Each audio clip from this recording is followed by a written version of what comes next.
people? Welcome to another In Motion Football live stream. My name is Alam, and today we got a watch along for the last wildcard game this weekend of the year.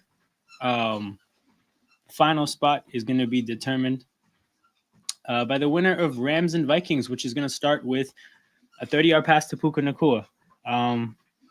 Hopefully, they're starting the way they mean to go on, because I would much rather play the Rams the next round, and that's my rooting interest in this game.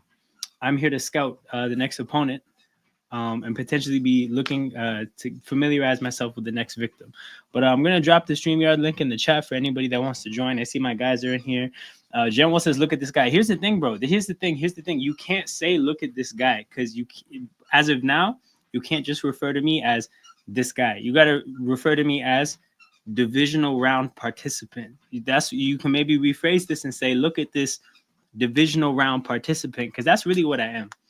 And it's an exclusive club. Not all of us are in here, but one of the members, Jared Brown, is in here. What's going on, Jared? Good to see you. I see King is in here as well. I see Time to Shine is in here as well, another member of the club.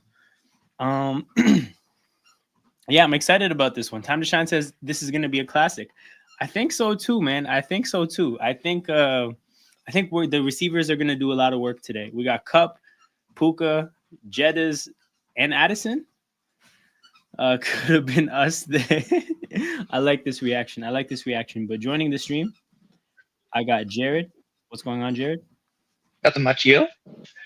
Just getting set to enjoy this game. It's been a long day. It's still weird seeing this in Arizona, though. Oh, yeah. It doesn't look right, because visually, I'm supposed to be seeing SoFi. Like, if it has the feel of a Super Bowl where two teams are playing in a random location. But they did a good job, though, making it for Los LA, though. So I wonder if they have all of the LA graphics that they would have, like, on the scoreboard, and like when the person on the microphone asks everybody to make noise when like the defense has the ball. I wonder if they have all those same things, because that would be really weird to see in like a division rival stadium. I actually don't know that. Yeah, but the Rams are starting off good, though. Oh yeah. We got King joining the call as well. I hope the Rams win, though. I want the Rams. King, I'm actually rooting for the Rams today. Okay, we'll let him figure the audio out. But yeah, I'm hoping for the Rams as well. For the simple reason, I talked about it all throughout the playoff preview, the landscaping preview. Putting it simply, I think the Rams' kryptonite is a power running game. And I think that, it's not that I think. Saquon Barkley had 300 yards the last time he played the Rams. And between that and the fact that if they compensate to stop that, it would open up things on the outside. I'm actually I don't fear the Rams whatsoever. I can acknowledge the Vikings at the very minimum have certain things that can cause us like problems. And I still think if we played the Rams, Puka Nacua would probably have a pretty big day. But like, yeah, I feel very comfortable going up against the Rams. So I'm a big Rams fan today. I was looking through my house for anything Rams or LA related, and I have none. So that sucks, but here we are. I have a Kobe jersey to support the Rams. Okay. Yeah, that's close enough, man. Like anything LA related. Because also, like, they're very much playing for LA today as well. And will the LA team lose by 30 points like the rest of them? Hey, this is a good call, man. We have to pay attention to stuff like that. Well, let's see. It's 3rd and 7. Yep, 3rd and 7. Good to see you here, King. Timeout Rams. Good to be here again. I'm on ESPN right now watching this, not on Fox or ABC. I'm on ESPN too. It's just one channel for me up here, but I'm at McVay's calling the play. Like the play sheet is over his face, so I don't know if I'm ahead of you guys or behind you guys, but that's where I'm at in the game. Oh, I'm at 11:20. You're ahead. I'm at 11:24. So yeah, the clock is stopped. So I'm at 11:24 as well, but like I think, okay, I'll let you know when the ball is snapped. And snapped. No. Yeah, we're still with the crowd. Oh, okay. That. So then, if we can go, ball just snapped for me. Okay. So I mean, same. with this They're play, not far behind. it's gonna set up an interesting decision because I still can't tell if he got it or not. They're marking it as 4th and 1, and it looks like McVay's dialing up a play call. So we have a big 4th down here. How am I ahead? See, you know what it is though. Think about it. I'm in Canada, and I'm ahead of the Americans, and then Time to Shine in the UK is ahead of all of us. How does this make sense? That's weird. It's really weird, right? Because I usually watch the sports fair, and they're from Texas, and they're like 2 minutes ahead of me. Yeah. Jumbo says I'm just laughing at the Arsenal meltdown. We all are. By the way, your Raptors are playing the Warriors right now. I know. I have a friend at the game. What's your thoughts on the Raptors season so far? You think they'll get Cooper Flag this year? I mean, it's hard to say what I think they'll get when it comes to the lottery, right? But I mean, I think they'll have a top pick, and I think a lot of the players at the top of the draft are good. So from that standpoint, it's good. But I'll revisit that in a bit. We got 1st and goal. Puka in motion. Ooh, like Buster Vikings offsides. Ooh. So Kyron Williams catches a touchdown. Stafford actually goes cross field, rolling to his left. So the mechanics of completely turning your body to get your shoulders in the right spot to make a throw, rolling to your left all the way back to the right, made it look easy. But it is not. I know who's playing Saturday. It's the Texans, Chiefs, and Commanders, Lions. Yep. That's the Saturday games. Yep, and Sunday is whoever wins this plays your Eagles. Yes, sir. And then the Ravens and Bills. Brock hops in the chat with hella hostility saying F the Eagles. Like I said, you can say F them all you want. They are divisional round participants, and not everybody can say that. So, show some respect. Don't hate because you can't get in the club, To be honest, if you play the Vikings, look at their defense right now. So here's the thing. Like, I wasn't wowed by the Vikings defense or the team as a whole against the Lions, but I just acknowledge that, one, Brian Flores, I think he could put together a game plan to bother Jalen Hurts, and two, I've already seen him do it once. So I'm thinking more, I just respect it. But yeah, I mean, truthfully, bro, I don't think we're losing to either of these teams. I just think that the Vikings have more to bother us. But again, I just want to reiterate, Saquon had 300 yards against the Rams. And that was in SoFi Stadium, right? In SoFi, in ideal conditions. And the thing about particularly both these teams, you got a California team and a dome team coming to Philadelphia late. Obviously, end of the year, it's going to be cold. And here's the thing you guys have to keep in mind with how I feel, right? If I think about my experience as an Eagles fan, I've seen the Eagles lose 3 home playoff games. So one of them was when Carson Wentz got knocked out of the game. I put that one to the side.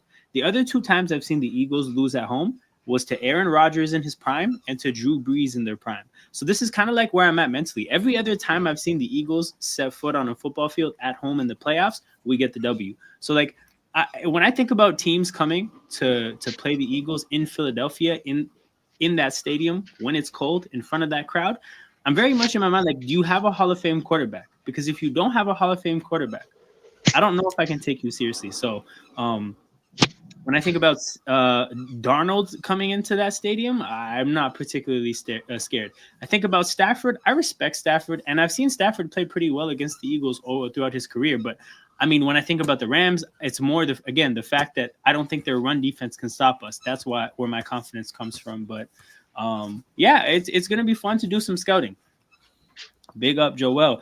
Joel, we're doing some scouting. We're plotting on the next victim. Victim to demolish. Yeah. By the way, I saw on a short that you guys let an eagle fly during the national anthem.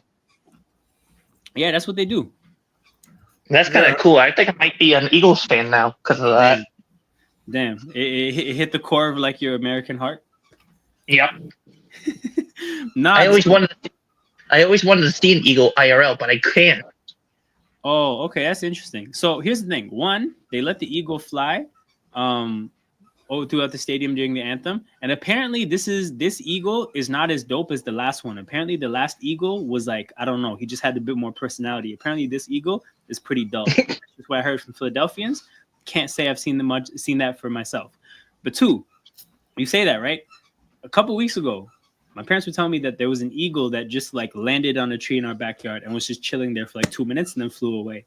And ever since my parents told me that, I've been trying really hard to act like that's not an omen or a sign, but it happened, bro. It legitimately happened. Darnold coming to bro. Joel knows what I'm talking about. That's exactly what it would feel like. I remember. But what if they try to get the get back for 2018? Yo, all that get back shit is cool, man. Get back with Sam Darnold. What is this? No, time to shine. You're winning the Super Bowl. Wait, there we go. You're winning the Super Bowl. What the hell? We're not putting this pressure on me. I might go to Kansas City though. I'm talking the big boy shit until the NFC Championship game where I have to mellow down, right? And then if I get to the Super Bowl, I have to mellow down even more. But that's the plan. To be honest, it crossed my mind in the middle of the day today. I was like, man, I really got on a live stream on YouTube and grated cheese into the camera yesterday. That's wild. Like, it just occurred to me. I was like, that's a really wild thing to do. By the way, are you guys seeing the Vikings dying right now? Oh, you guys are still going to see the play. Wait, dying? Hold up. I mean, just like falling apart, but yeah. Oh my God. Okay, but think about it. First two plays, right? Aaron Jones gets the handoff, runs for negative yards. Second play, Sam Darnold gets sacked. I really, part of what I saw about the Vikings against Detroit is that their offensive line is not ready for prime time. No, and they didn't play well either. Okay, time to shine. I'm gonna start this and I'm gonna leave this for like a more dead time of the stream. But the Sam Darnold discourse is generally doing okay now. Justin Jefferson picks up like 10 yards on 3rd and 21. The camera pans to Kevin O'Connell, the coach that said, I'll see you in 2 weeks to Dan Campbell. You're not getting off that quickly. You're talking about this big talk and you're saying I went to Buccaneers. Damn. Nah, okay. So tough for me to be compared to Don Robbie. To be honest, that really breaks my heart. What I will say though is that I'm saying we're getting to the Super Bowl. I'm just saying, like, I feel supremely confident about getting to the NFC Championship game. I feel just a little bit confident about us getting to the Super Bowl. And I don't feel confident at all about us winning the Super Bowl. But that being said, these levels where I feel supremely confident, you're going to hear it and feel it. Yeah, for real. Must be cold in Arizona. Jembo just hit us with a you must. But yeah, what did you say, Jared? Must be cold in Arizona because Justin Jefferson was wearing a mask. Really? Like one of those head covers. I'm going to look up the weather in Glendale right now. Temperature in Glendale. So it's not shiesty to be cool. Right now, Fahrenheit. What? What is it? It says that it is. Man, it's showing me in Celsius, even though I said Fahrenheit. 17 Celsius, which is like 68 Fahrenheit. Hold up. So 68 is not mask weather at all. That's weird. That's definitely weird. Well, also, like I don't know. There. Oh, okay. Interesting. Yeah, mine says 55 too. Yeah. So much. I think he was just wearing a shiesty just to wear it. Yeah, honestly, it might just match everything. Go pull up with the chain and the shiesty. Yeah. He is from LSU. Joe Burrow does it a lot. So why not him? I mean, it doesn't matter, but how well do the Vikings play in this ground? Hold on, what do you mean? Because I don't know if they have some history of playing in Arizona? Pick up Leon Hunt. Okay, you guys got the variable hire right. This one. But the Josh McDaniels rumors terrify me. That would be such a bad OC hire. It would be because Josh McDaniels was for the Raiders once. The only thing I know about this guy is that he's able to succeed within the Brady Belichick structure. That's it. They hired Mike Vrabel. as their head coach, and now the rumors are that they're interested in Josh McDaniels. to be their offensive coordinator, because obviously he would have a relationship, being that he's a Patriots guy and McDaniel is a Patriots guy through and through. But I just think that I talked about it when they were linking Vrabel to the job. Mike Vrabel, the ex-Titans coach. Oh, Patriots, New England Patriots. His old team. But yeah. So my thing was that if you get him, that's a great coach. Obviously, a defensive mind. But now the offensive coordinator is going to be like so important to Drake May's development. And yeah, I just think that with the stakes as high as they are, McDaniels is not the guy. Ben Johnson? Puka Nacua. Oh, Ben Johnson wouldn't take another offensive coordinator job. Oh, it's not even. I think he stays in Detroit. Well, speaking of head coaching jobs, have you heard the Dallas news? Oh man, the Dallas news is there's so many layers to what has to be spoken about Dallas. The fact that Dallas, Mike McCarthy. What's that? Mike McCarthy's gone. Yeah, he's Mike gone. McCarthy's gone, but I heard Kellen Moore is the favorite, and it's just like, come on. You mean to tell me, as an Eagles fan, I have to think about the fact that my offensive coordinator right now has his sights set on the Cowboys job? You know what kind of a nightmare that is? Well, to be fair, he is Dallas' sloppy second, so you took it from Dallas. No, for sure, but like, this is just PTSD of Gannon.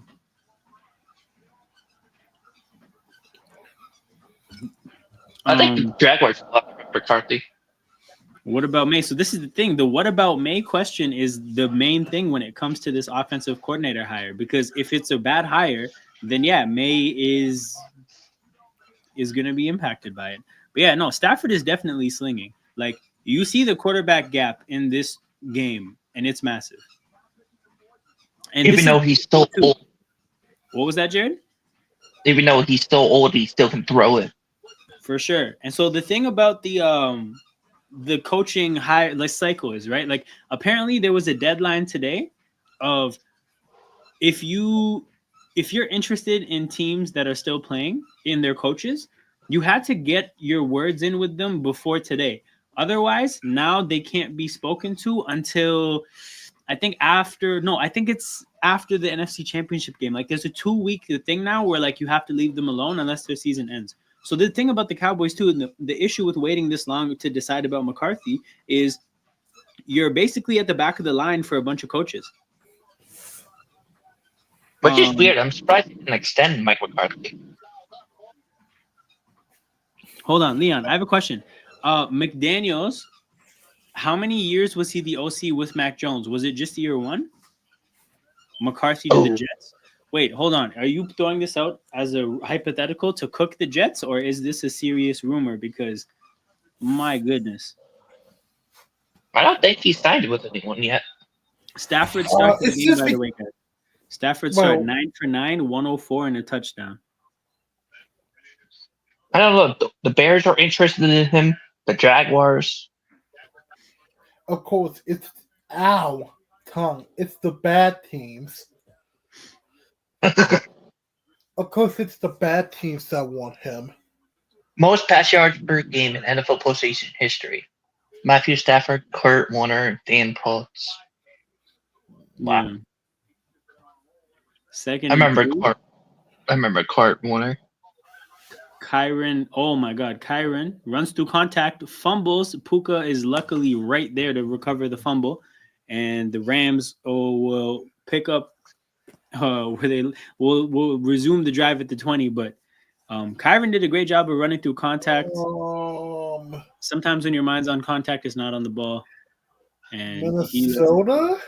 I know it's only 10 minutes, but where are you?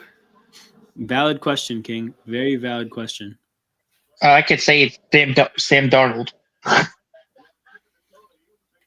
So the tricky thing is, like, be the talent versus experience game. Well, there's that, but then also, like, I think I mentioned this when we did the stream where I talked about picking the Rams over the Vikings. The last week of the year is a tough week for somebody to put a blueprint out on you. And it kind of looked like Detroit put the blueprint out on Minnesota. And it's now unfortunate where you're going into the playoffs having to, for the first time, respond to your weaknesses being exposed. It's better for that to happen in the middle of the year. But now, Sean McVay had an opportunity to look at everything Ben Johnson cooked up. Yeah, Detroit did that on the last week before the postseason started.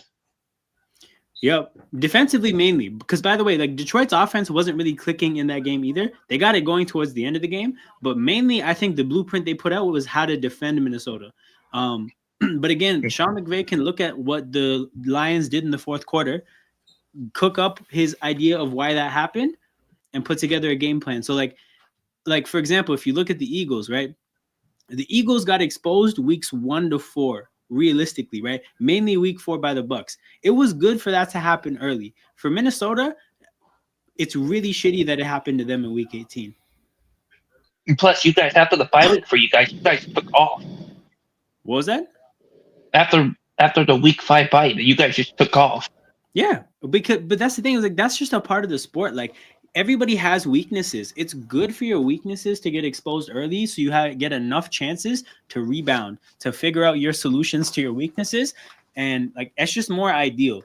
But for the Minnesota, it's very, very tough that it happened for them so late. But okay, to transition from this McCarthy point right here, Gail asks, I'm just wondering why any team would be interested in McCarthy. First of all, appreciate you for being here, Gail. Good to see you in the chat.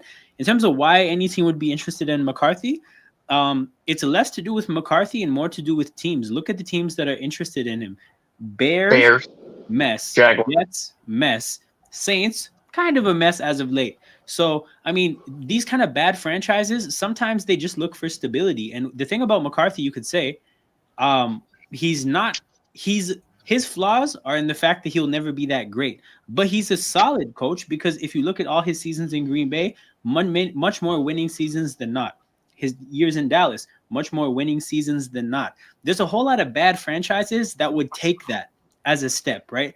We're going to go from being a complete mess to, at the very minimum, being a team that has a winning record pretty consistently. Like, in terms of why, wondering why a team would be interested in McCarthy, it's because, hilariously, there's some teams that are simply below Mike McCarthy, right? And yeah, that's an upgrade for them. Cardi J, the Rams kicker, it puts the field goal through the uprights to make it a 10-point game. Vikings, you know that meme of the guy poking the thing with his stick, like do something? Yeah. That's what I'm saying with the Vikings right now, man. They got to do something. Okay, real quick. So Leon, just to revisit the Patriots quarterback thing, he said in his rookie year, to be completely honest, I had no clue this happened, Leon.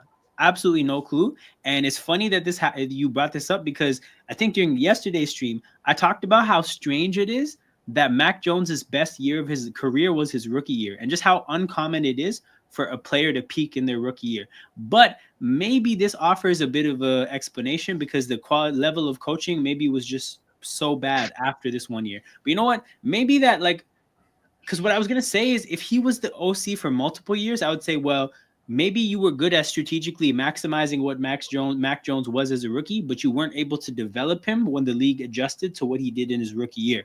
But to be honest, I don't know. Maybe if he did it with Mac Jones, he could definitely do it with Drake May.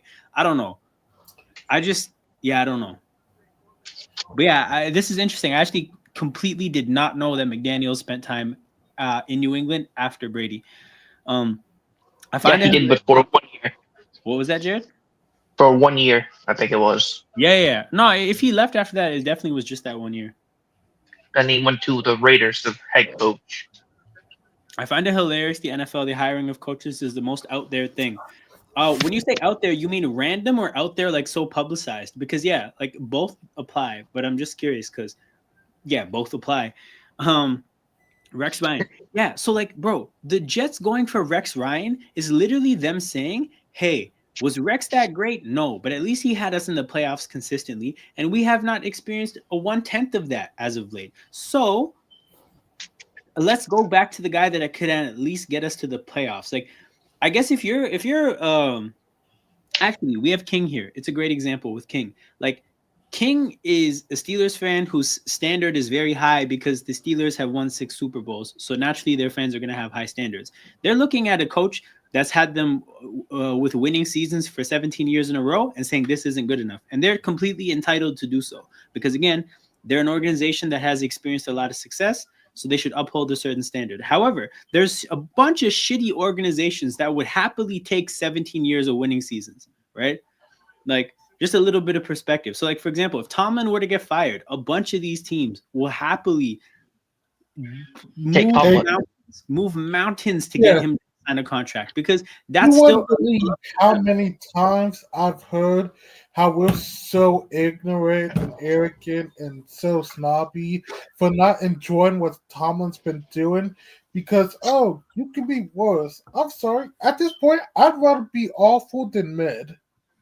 No, and that's the thing. Like, you're not wrong to feel that way. I completely agree. It's just literally about, like, it just goes to show how down bad some other fan bases and organizations are.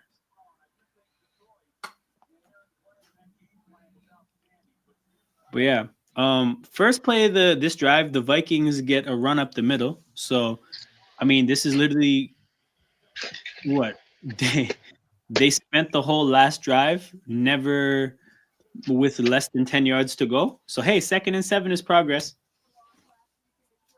Yo, wait, what? Vikings have no touchdowns on the last 15 drives. Oh my goodness. I did not know that happened.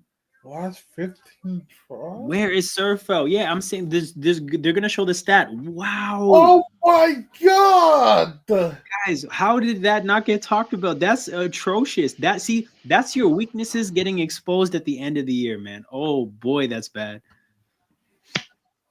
Yeah, the red zone for last week for Sindano was 2 for 11. Yeah. 15 drive.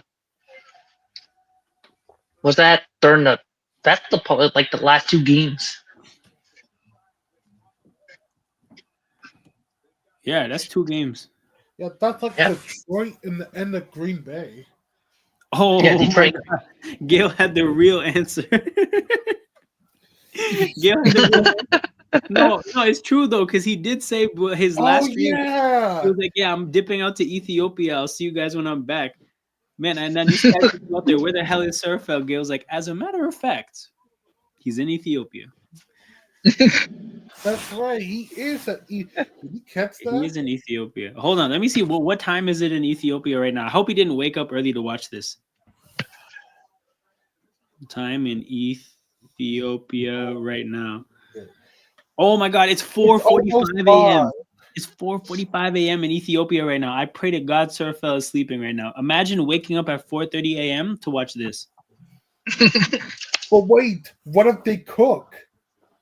If they cook, it's worth it. But as of now, they're not cooking. You know what it is, though? As a fan that sometimes has to wake up to watch like European football, sometimes I make a point to set my alarm at, for that around halftime to see whether it's worth getting up for or not. That's what I do. If I want to watch a game that late, I decide stay up or go to bed. Big up Surfell though and Ethiopia. What a life to travel. 100%, man. It's definitely a blessing. It's a blessing to be able to travel, but it's also a blessing to have like a place in the world where you still have a lot of connections and family and whatnot. Because like there's a lot of people. I work with somebody who's like super jealous of people who have this because she doesn't. So, you know, can't take that stuff for granted. I wouldn't mind to travel even 1 hour away from home. Damn. Okay, bro. You can definitely make that happen. What the hell? JJ is so cold. Bro, I cry every time. I'm not even going to lie. I was making the thumbnail, right? So I was thinking about this thumbnail and I was like, do I want to do Darnold and Stafford? Because I normally put the 2 quarterbacks. And I'm like, no, the receivers are way cooler in this matchup. So I made the thumbnail with Puka and Jettas. And as I was like finding a picture of Justin Jefferson to put on the thumbnail, like the depression of like a few years ago just set in. I was legitimately depressed for 2 years that the Eagles didn't draft Justin Jefferson. That's not even a joke or an exaggeration. Like when the Eagles traded for A.J. Brown, I started watching football again. You guys should have waited for Justin Jefferson. Bruh, we didn't have to wait. We could have just took him. Yeah. But that's the thing. That depression hit seriously. Like, who knows? So, he might leave the Vikings. I mean, it sucks for him that he has to be in this organization, right? But like, it's tough, man. Oh man, I was legitimately so sad that night at the draft. I just stopped talking for like 2 hours. Like I know it might sound like I'm sensationalizing it, but I'm dead serious. Like that year of college before that was the first year I started watching college football, and that LSU team was special. And like that LSU team literally made me love college football. And like I had such an attachment to those players. And this whole draft cycle, I was like, I pray to God Jefferson falls to the Eagles. I pray to God. It was stressful. Not a lot of people thought it would happen. He falls to Philly. Literally, I think my dream is about to come true. And then they draft Jalen Reagor. I legit stopped talking for 2 hours. I go to work and home and work and home. I hear it. You know what it is though? I mean, like, do you feel like your routine stops you from traveling, or like it stops you and you kind of don't love that that's the case, or like are you actually just busy hustling right now? Because here's the thing, right?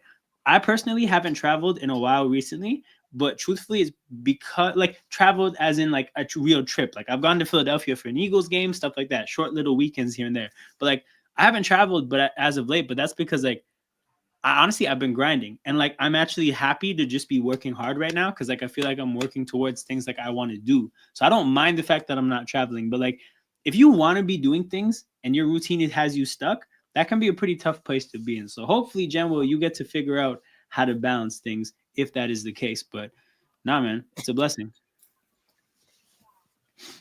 And now this guy's on practice squads and shit. Hey, I hate it. And I knew Reagor was a scrub too. There wasn't even the ability to lie to yourself. Like, yo, didn't the Bengals take AJ Green ahead of Julio Jones? Like, realistically, wrong player, but at least the consolation is AJ Green. Yeah, they took AJ Green before Julio. Then the Falcons took him. So wrong pick, but it's still okay because you got AJ Green. You got a superstar, all-pro Pro Bowler. Like, there's no consolation with Jalen Reagor. You just have to be sad. Who else did that in the draft? Took somebody like the other teams taking quarterbacks before Patrick. The Cowboys got CD Lamb too, and no word of a lie, right? Me and my boys are Eagles fans, right? So when the Cowboys take CD Lamb and we get to 22, literally, I turn to my friend and I'm like, yo, it's fucked that they got CD Lamb, but at least 2 Pro Bowlers are coming to the division. Because in my head, I'm thinking we're taking Jefferson. So I literally made the comment. I was like, yo, it sucks that they got CD, but at least we're going to get Jefferson. It evens out. And then they take Reagor, and I stopped talking for 2 hours. You guys should have just taken Jefferson right there. 100%. I mean, the thing is, was that the 2019 draft? Like, draft I want to say 2020. I'll just get the draft. NFL. Yo, after Hurts, by the way, after Reagor in the second round, we took Hurts, which at the time was a very confusing pick as well. So like that whole draft was hard to process. Hey, but look at Hurts now. No, no. Here's the thing. I was actually one of the people that was pro the Hurts pick because I thought Carson Wentz was cooked. I was early on thinking he was cooked. Have no first round pick. I had to beef all the homies over Carson Wentz. But yeah, no, this is a fact, Leon. You can't trust TCU receivers. You just cannot trust that program, period. Texas Christian University, they are not ball knowers. Don't trust them. You can't trust them. Oh, the kicker makes the field goal. I don't know why, but I thought it looked like it was going to bend, but it never did. This would have been a Vikings kicker moment. Oh, guys, by the way, I actually want to speak on something, though. So you remember Zane Gonzalez yesterday adjusting his hair like 30 times? Yeah. You know, he actually has OCD, like the actual condition, like it's diagnosed. So I actually feel like a complete asshole for – I think at some point I literally said fuck Zane Gonzalez. So that's a little wild, right? So I want to walk that back. I want to say, like, shout out to him. The fact that he's made it this far in life think about a kicker with OCD. You know how mentally tough you have to be to get that far in as a kicker with OCD? So like, yo, I wanted to completely just like make that clear because like I saw that he had OCD and I'm like, yo. Let me set up an apology for what's that? Real quick. Hold on, I missed what you said. I'm I think you apologize to him real quick. Oh shoot! Do you have the form I ready? said You I'm have about the to search apology? up an apology form. Yeah. No, Hold on. I'm about to Apology search one form. up. And, yeah. Cause I did some research. He talks about it publicly too. He's like, man, it's a really big struggle. Obviously, with what I do, like it's a very difficult thing to have. Yeah, apparently he has all these kind of superstitions and stuff, and he's very particular about them. I was like, fuck, man, this is tough. But yeah, I see Sarcasm City just raided. Big up to everybody that poured in from the raid. This is in motion football. Very different football than probably what you were just listening to conversation about. But we have a big game to watch today. Vikings Rams. It is a playoff game. Winner advances, loser goes home. It's basically a cup match. You can look at it that way. And just like cup matches, anything can happen, and it's usually very entertaining. This matchup in particular is probably going to be a lot of scoring, a lot of points, a lot of excitement. So if you're not familiar with this sport, this would not be a bad place to start.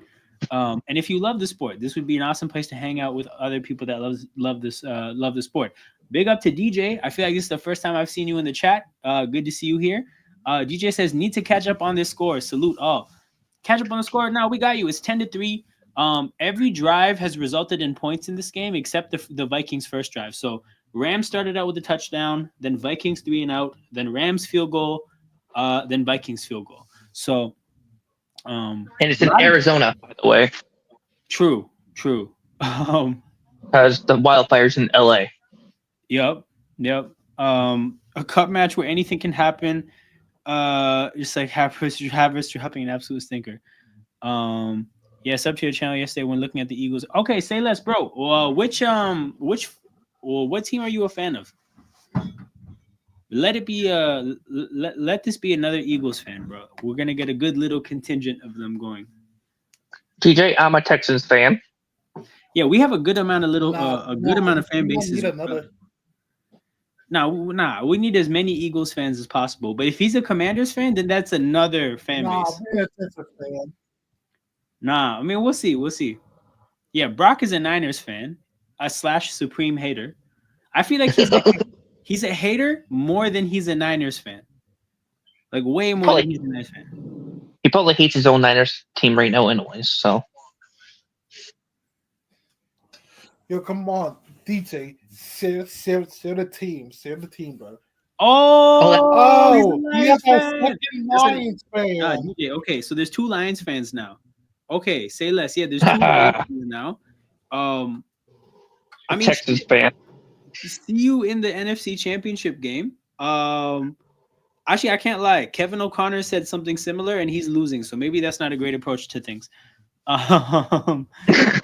But yeah, no. Even the one who said it, Dan said it's so cool. So hold on, Detroit, DJ, are you close to Detroit? Because I'm from Toronto, Canada, which is no, Matthew Stafford, no. Oh, the defense finally did something. Come on, it's a pick, isn't it? It has to be a pick. Let's see. It has to be. It has to be with his face expression. No. Oh my God! It's a stupid score. But guys, it's the way he fumbled too. Like he projectile fumbled. He did a Kenny Pickett. He projectile fumbled. Wait, hold on. He was trying to throw it away. Wait. Let's revisit this, guys. He's trying to throw this away.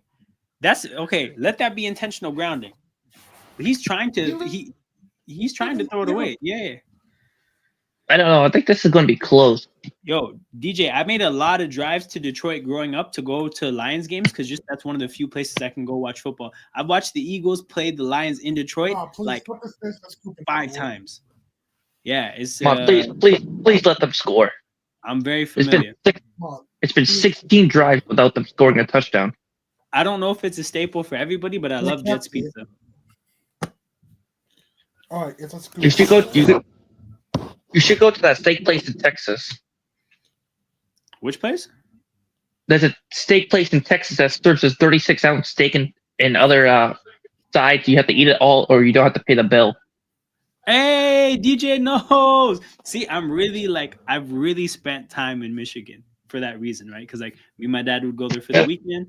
Called incomplete. Yeah, it's definitely an incompletion. They actually called it a touchdown. Okay, hold on. I gotta get my charger. I think my computer's about to die. Damn, I fucked up. Yeah, if I drop off, just know I'll be back in a couple minutes. It's an they kept the call. Yeah. Oh no. Yep. Not Yep. able to. Well, his arm was moving too. Yep, they overturned it. And they called it a fumble. So that's my thing. How come Kenning's was a fumble, but Matt's not? Refs are biased. Like we're screwed for next week. General is on this Brock hate train. I swear to God. He's on this Brock hate train. You gotta understand, bro. Nope. Think, the Eagles are undefeated when these guys hate. Like, that's the way I choose to look at it. The Eagles have never lost a football game since these guys have been hating. So I'm looking at it like they might be the reason we win a Super Bowl. Yeah, he said no better teams than the Niners. There's better teams than the Niners. For an example, the Eagles, this man Lions, said, Chiefs. Hold on, what was that? No, think about it. This guy said no better team than the team with the 13th overall pick. I lied, 12th overall pick. These guys are in Cancun and they're about to be in Indianapolis scouting.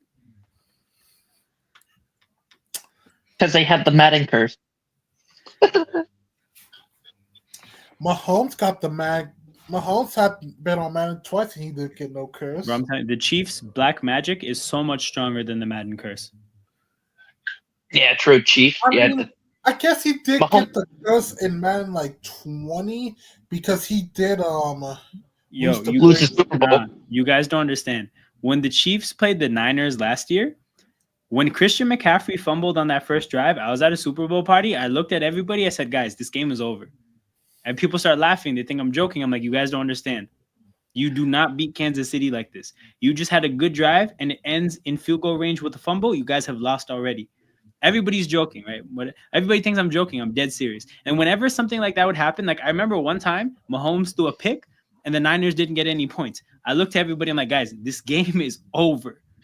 And everyone again, the Niners are up. This guy's joking. I'm like, no, I'm dead serious. You guys are losing. You do not beat the Chiefs like this. And then the Chiefs make the comeback, and it's this big thing, right? But this, like, you guys don't understand. Like, you cannot play the Chiefs that way. You have to play, like, you have to beat the Chiefs the way the Eagles beat the Patriots. You have to have your foot on the gas, and shit just has to work.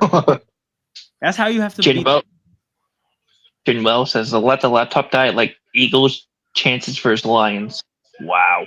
No, but now there's charging, let the laptop overheat and lag like Hurts versus the Vikings or the Rams. No. Okay, against the Vikings, he could lag. I think he'll be fine against the Rams. The Rams have a young defense, though. They have a young defense, but they're undersized and light, man. That's how the running game dominated against them. Like, nah, let the computer overheat and crash like the people who said Justin Herbert would be a top 5 quarterback. Oh, hell yeah. Speaking of the Herbert, we got Brock entering the call. What's going on? Oh, what's up, Brock? Brock Purdy's better than Justin Herbert. Yo, scintillating take. We're gonna see what General has to say about this. Yo, Justin Herbert is such a hard quarterback to defend. At this point, he's such a hard quarterback to defend. Because he just got cooked by CJ Cole Stroud. He earned his CJ back from Justin. He did. He definitely did. Yeah, Mike Texas did cook Herbert, though. 4 interceptions and 1 pick 6. Like, bro, you see the ability and you see the raw talent, and then a game like that happens, or like a game against the Jaguars in the playoffs happens, and you're just like, oh, well, this is a difficult hill for me to die on. Oh, this is factual, though. This is something that I think is a very important thing. Please get Spagnuolo away from Kansas City. Please. Hey, I wouldn't mind Steve Spagnuolo. Is that the defensive coordinator? Yes. Hall of Fame defensive coordinator, bro. He was the defensive coordinator for one of the Giants defenses that beat Brady in a Super Bowl. And then obviously he got all 3 Super Bowls with the Chiefs. He's a defensive coordinator with 4 rings. Or get him the fuck out of Kansas City. Nah. How about getting Reed out of Kansas pay City? him time to sign. We can pay him. Bro, I don't even care where he goes. I don't care if a Premier League team hires him. I don't care. Get him out of there. What about Andy Reid? Andy Reid is all good. You know he's not going anywhere till he retires. That just is what it is. But the thing with Spags is like, how many, like, think about it. Think about how many coaches get hired and get promotions that have no Super Bowls as coordinators. Buddy has 4. Andy Reid has 3. He's got 3. Time to shine. And he was your former Eagles head coach. Yeah, he's the coach that I grew up on, like, coaching my team. Like, Andy Reid football is what made me love football, and like I'm so familiar with it because like it was just what I paid attention to. You know what the thing about Andy Reid is too? Andy Reid was always ahead of his time. What happened is eventually football caught up to him. So like once they started making these mobile dual threat quarterbacks that could improvise, that's been what Andy Reid wanted. He just didn't have that in the early 2000s because it didn't exist, right? He always liked speedy deep threat receivers, right? His Deshaun Jacksons and those kind of receivers. They just didn't really have, that was not a viable wide receiver one in the mid 2000s. You had to have a big Terrell Owens or Randy Moss, right? Like football caught up to Andy Reid and like, oh my God, Sam Darnold. Oh my God. He is seeing ghosts. Then he goes to the Chiefs and look at Patrick Mahomes, Xavier Worthy. Even running backs, bro. He always loved throwing to running backs, having running backs that had versatility. His Brian Westbrook. Damn, throw it away. I know, right? He's getting killed out there. Second bad sack. What's that? The Bucks, they failed me yesterday. Oh, true. I completely forgot about that, bro. You're the first person whose Super Bowl pick died. How does that feel? I don't know. Nah, you're good. You're good. I feel like it was still just like a hot take, right? And they lost on a doink field goal too. Which sucks even more. Honestly, now I probably got the Ravens. The Ravens. That makes sense. So both of our Super Bowl picks will play next week then. Because I have the Bills. Yeah. I know. I think I have the Bills and Lions in the Super Bowl. Same. I got Bills and Lions. Bro, Bills Lions would be an unreal Super Bowl in terms of just fan bases. Their first Super Bowls ever. I mean, so yeah, somebody has to get their first ever. Don't let the Chiefs get there again.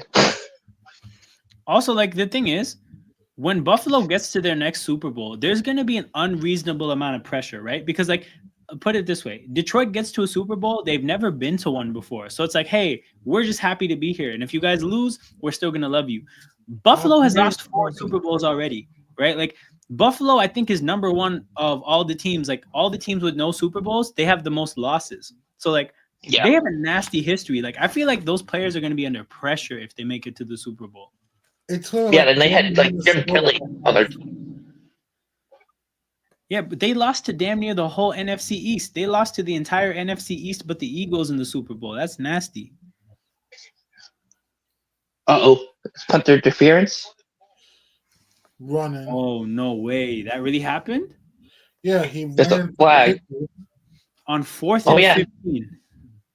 He hit him. It is roughing. It is 15 yards. 4th and 15, and you get an automatic first down on roughing the punter. That guy has to retire, whoever that player is.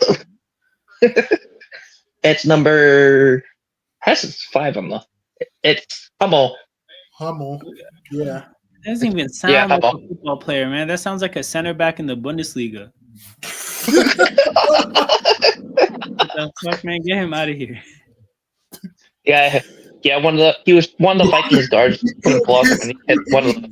Yo, get Matt's cousin the hell out of here, man. You know, I gotta see his full name. Hold on. I want to see a Jettas touchdown here. Jacob Hummel, man. That's crazy. Jacob Hodel. True. If the Lions get into the Super Bowl, don't leave them unscathed. They've been the super team for the last one. What do you mean? Don't leave them unscathed? You mean like like rip them if they lose? Well, they didn't lose to the Vikings after. I did, bro. I've only ever seen one moment of this guy. I don't know anything about him other than the fact that he was like a highly rated youngster and he scored a sick goal in the Champions League once when I was watching. That's all I know about him.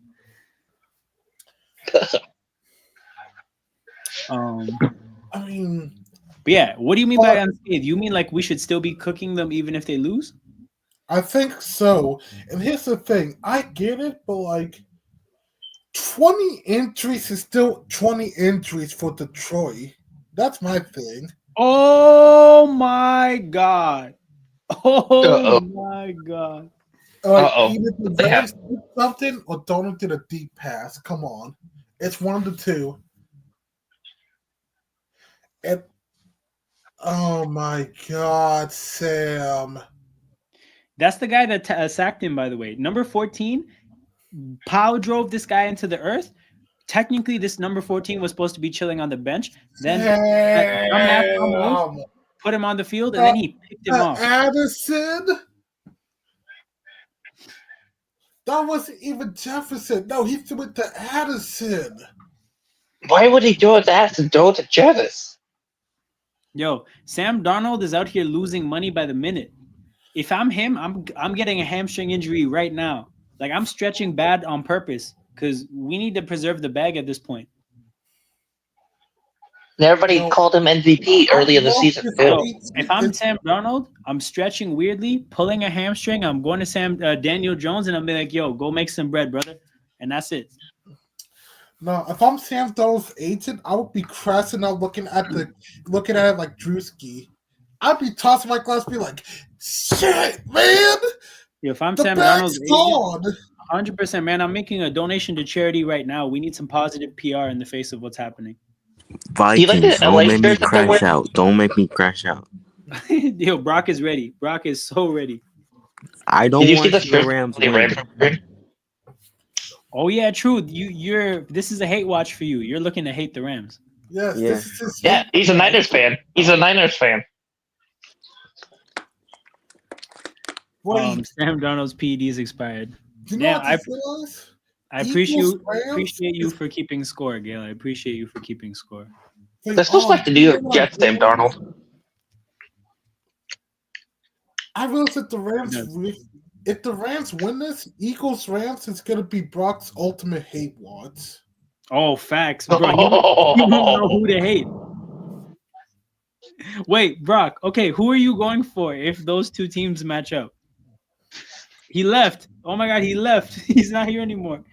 He would rather leave this team. Yeah, he probably disconnected, but my story is he heard that and he's like, "Oh, this is unfathomable. This is the work of the devil," and he just left. He said, "I rebuke this," and just left. You know, that's a true Niners fan if he left.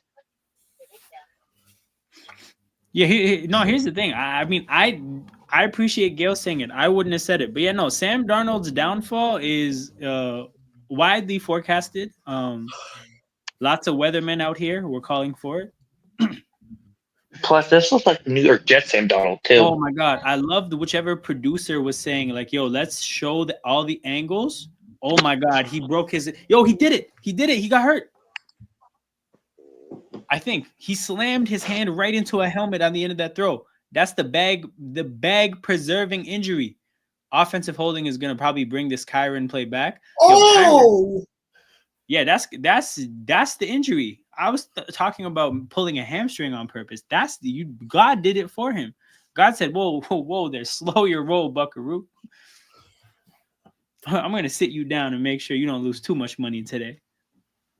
Guys, what if Daniel Jones comes in and just has one game where he plays like Pat Mahomes? I mean, he did do it against the Vikings. Oh, Wait, imagine, my God. Imagine if Daniel Jones has his Vikings moment with the Vikings now. with the Vikings, and then he has to come back to Philadelphia so we can just ragdoll him one last time. Daniel Jones, like Vince Carter, I know you got one more in you. I got one more in me. All right, 1st and 20. After the hold, this has been a kind of a pretty chaotic game. I'm really pleased with it. Stafford tries to thread the needle to Puka. Doesn't work. On the tackle. These players always go head first to tackle the player to tackle. Hold on. Hold on. So you're saying pretending to be pros and not knowing how to tackle. Wait, hold on. I don't know if I could. Do you guys get completely what he's saying? Because like, is he shitting on them for going head first, or is he propping them up for going head first? No, he's absolutely hating. He's hating when they do that. Yeah. Yo, number 7 on the Bills, Teron Johnson. I thought he was like, I thought he completely messed his neck and his spine up, going head first straight at a player and getting like his helmet pushed completely back.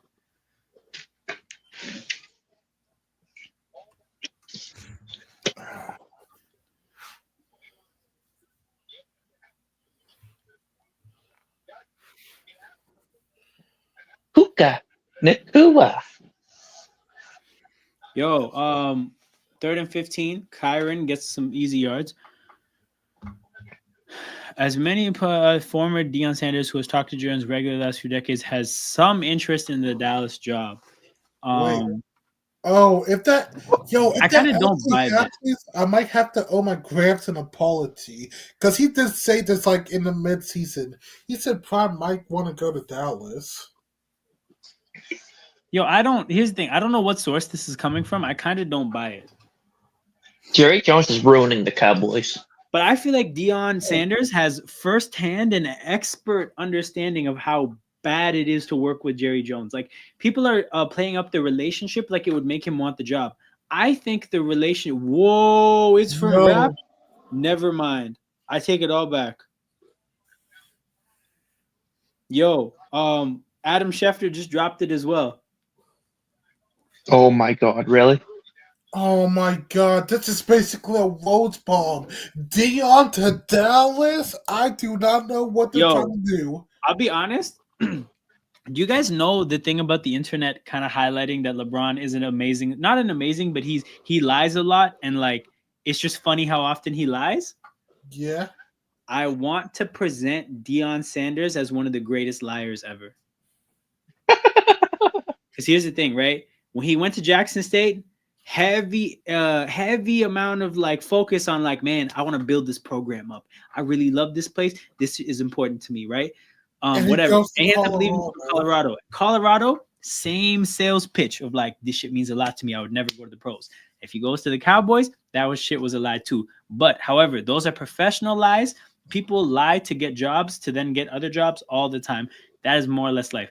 You know what the wildest lie he ever told was? He once got a mechanic to do work on his car and then told the mechanic, I'm not going to pay you because God told me not to pay you. Yep, everything's talk about the Cowboys and Deion Sanders now. Nah, Deion is a menace.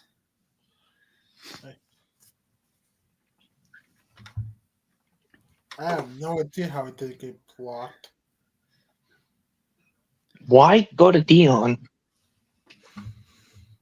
Man, Deion Sanders is the Cowboys coach. And the thing is, I've literally seen him. He rebuilt Jackson State. He rebuilt Colorado up, and now I'm like, okay, try doing it with Dallas. Yo, that's gonna be possible. Here's the thing, though. He can't get up off of the Dak Prescott contract because it just got signed. So, like, his biggest issue is he's going to be stuck with Dakota. Dak. I mean, his full name is Dakota, right? So, like, I think some people sometimes forget that's a Dakota. But yeah, he's stuck with him. Then they have CeeDee Lamb they re-signed.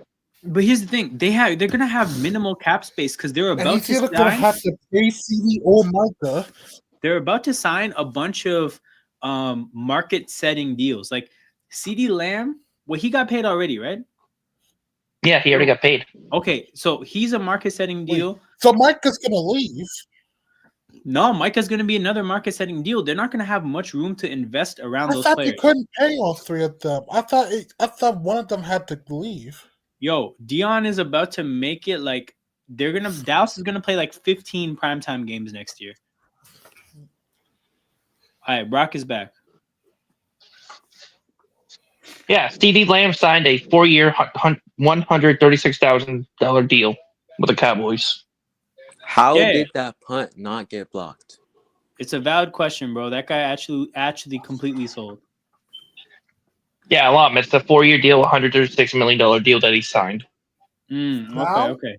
so they paid CD and they paid. How would they get money to get Micah? It's either No, the Micah thing has is, to leave or they trade everything for him. they can pay Micah, but what's gonna happen is after that, they're not gonna be able to hand out many market-setting deals, and then they're gonna have to pay Tyler Smith soon. But like, thing is, in football, you can pay whoever you want to pay. It just is going to take away for your ability to fill out how many average players are you going to be able to sign? So Dallas is going to basically be a team full of like your premier players that they're going to pay, and then rookies, and then minimum free agents. Like, it's going to be that kind of a team. So it'll be really important for them to draft well. But realistically, though, when Dak Prescott is the quarterback of that team, it's still not going to work. I don't trust him. They always get primetime games, but I feel like now with Dion, they're going to get bigger primetime games. Like, they're going to put Dion and the Cowboys on Christmas, right? They weren't really thinking about this. If they hired Kellen Moore, they're not thinking that way. If they hired Dion, they already put him on Thanksgiving. But every marquee moment, they're putting Dion and the Cowboys their opening night. Whoever wins the Super Bowl, if the Eagles somehow win the Super Bowl, Eagles Cowboys opening night. Bro, they're about to send Prime out there like you are a salesman for the NFL now. I just looked at the Cowboys schedule. They got plenty of primetime opportunity. Besides the NFC East, they have the entire NFC North. So that's Green Bay, Minnesota, and Detroit. That's primetime games. They have Denver. They have the Chargers, and they have the Chiefs. Yo, are you reacting to that run? Yeah. Yeah, that's a hell of a run by Cam Akers. I'm just seeing that run. Man, Cam Akers quietly good at football again. Cam Akers was originally a Ram too. Yeah, he was. Oh, true. They drafted him. He was cold in high school, man. Like, he was. And he won a Super Bowl with the Rams too. Oh yeah, true. He was a 5-star out of high school. Yo, I think the Vikings fumbled. I think this is Rams' ball. Wait. Oh God. Nah, don't tell me. No. Who is this backup tight end? Where's Hawkinson? Oliver? Oh, he's a blocking tight end. That's the problem. Yeah, he's a blocking tight end. Ooh, okay, it's gonna be close though. It's gonna be close. They're gonna have to slow this replay down to see when the ball was out in comparison to his knee. Oh my God, it's so close. I think they're just gonna go with the call on the field. Oh my God, this is crazy. Yeah, this is close, man. He might have been down. I don't know. I think this is gonna be close. I think that knee might be down first. But still, either way, the 2 turnovers will come from Oliver and Addison. Why not give it to Jefferson and Hawkinson? That's the truth. No, his knee is. Oh, that's close. The ball was moving when his knee was down. No, it's ridiculously close. Like, that is not an easy call. Like, his knee was down before the ball came out. Yo, it's the kind of call where I don't think any referee wants to stick their neck out for it. I think they're just gonna go with the call on the field. It's gonna be like, hey, that might be out bad, but it's a fumble. That's exactly what this call is gonna be. Yeah. Yo, how many points did you have on Corey Kispert's over? This is commitment to gambling, bro. People who put Corey Kispert in the parlays, that's wild. Corey Kispert? Appalling 10 points? Yo, that's a very humble over-under, though, so I don't know. Maybe it makes sense. Put money on the Eagles to win the Super Bowl. Fuck it. I might do that shit right now. Oh, God. Let me see what the odds are looking like. I'm not going to put anything crazy. Hey, Lobby, your Raptors are down by 4 against the Warriors right now. What point is the game? Quarter three with 4 seconds left. Is Oh, Steph going crazy? Probably not, because the Warriors haven't been doing that. Because a game is being played right now, they have futures bets on hold. And then you guys play us on Wednesday, the Celtics. Oh yikes! Steph has 21, 5, and 5. Yeah, so the odds for betting Super Bowl futures are on hold. So I'll see after the game what the odds are like. And plus, Draymond Green is out. Jonathan Kuminga's They out. said he's down. They reversed the call. They said he's down. All right, so his knee was down. I knew it. I knew it. His knee was down. Brock lives. Are we doing that Pro Bowl thing? Oh yeah, I'm down. To make fun of the Pro Bowl? Yeah, let's just shit on the Pro Bowl skills while they do it. I'm very down. Wow, nice run, Minnesota. Yeah, his knee was down with the ball not moving. I just saw the replay. That was the safety who went to Jacobs? What you guys thought of Aaron Jones in Minnesota, though? What's that? Aaron Jones in Minnesota. I thought he would stay in Green Bay. Yeah, it was kind of a weird signing. Then Green Bay went after Josh Jacobs. Oh. All right. Oh. Let's see. Wow, he lost yardage. Uh-oh. Yo. Not gonna lie, that's what. Oh my God. Shout out to Jared Verse. If he picked up any Oh my on the God. touchdown celebration, that might help the Eagles' cause next week. I'm convinced. I'm convinced the Vikings don't want it. Oh my God. He's still Sam convinced. Darnold is seeing ghosts. Sam Darnold did all that for nothing, just to lose money in these last 2 weeks. And Hey, guess guys. what? It's a fumble recovery touchdown. I want to revisit how I felt about that game last week, right? Because I was asking Peter, I'm like, have you ever heard of a game that had more at stakes? Because like how I felt was, if these teams Why were is Sam Darnold deciding to play like Jet Sam Darnold right now? because he's Sam Darnold. You can't take the Sam. You can take the Sam Darnold out of New York, but you can't take the Sam Darnold out of Sam Darnold. But yeah, man, I was talking I would just about put the in game. Daniel Jones right now. Yo, that would be actually a mind-blowing thing to have happen. But yeah, man, it's just the way I felt about that Put game JJ last week. I was McCarthy like, in. yo, loser is actually fucked, and then winner is in a great spot. Vikings playing like Joe Flacco's Browns last postseason. Damn, this is a great comparison. It actually is. Yeah, because when Flacco was balling, true. when Flacco was balling, the idea was like, yo, is Flacco actually good at football? And then we learned, he's just a backup. And Darnold, it looks kind of similar right now. That's tough. He goes to the Colts. Defensive touchdown. Sam Darnold does not want the contract. Man, you know what? You know what might be happening? around Sam the stadium. Darnold might be playing his way back into an affordable contract for the Vikings. That's crazy. Kevin O'Connell was just being so mad right now because he said he was going to play the Vikings next 2 weeks. The Lions next 2 weeks.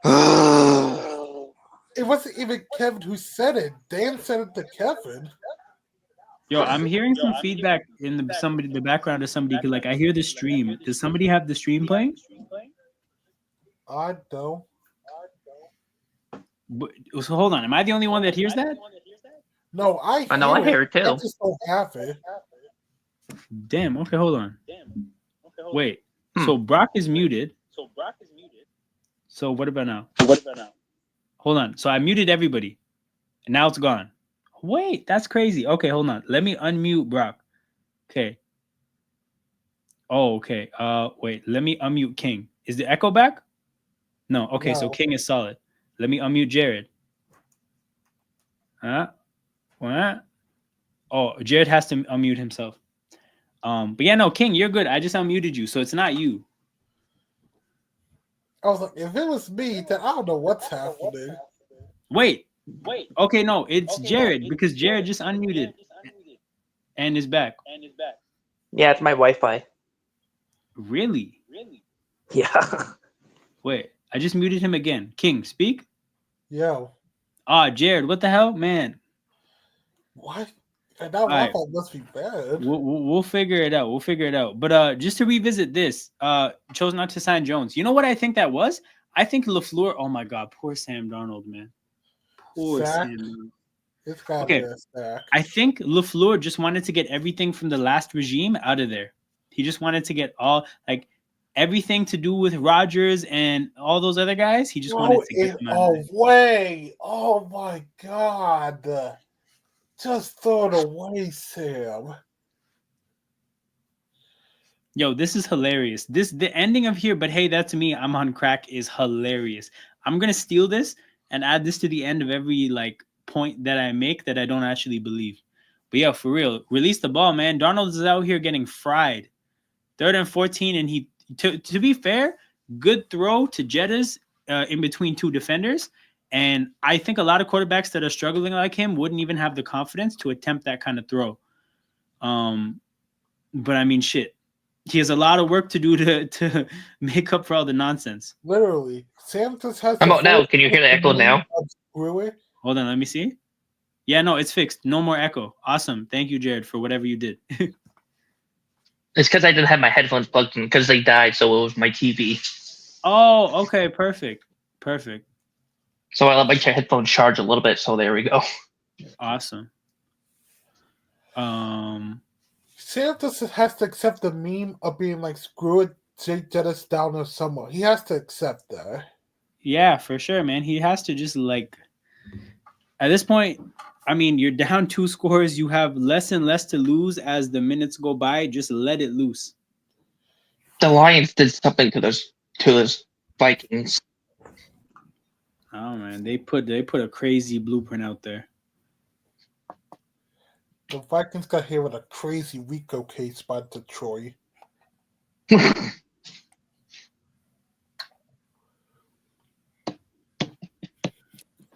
So far, 2 minutes in, the hate watch for Brock is absolutely dead for now. Okay. 17-3. Bro, Vikings, what are you doing? The Rams aren't there we even go. that good. There we go. There's a hate talk. Okay, I have a question. Hold on. What's good, all? So The no, Rams what quarterback is 165 years old.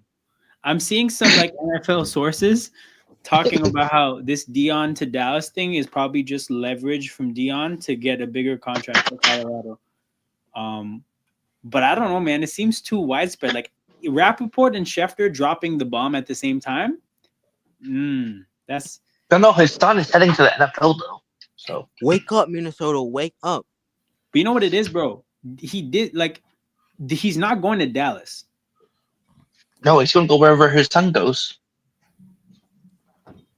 But do you think the team will actually fire their coach and hire Dion? No, but here's the thing. The timing of this is weird. If he goes to Vegas, Vegas could end up with Shador, but then they would have to hire Dion before free agency. They'd have to hire Dion long before the draft. So that part of it is kind of tricky. Yeah, true. The timing of things is tough. Who has the number 1 overall pick? The Titans, right? The Titans.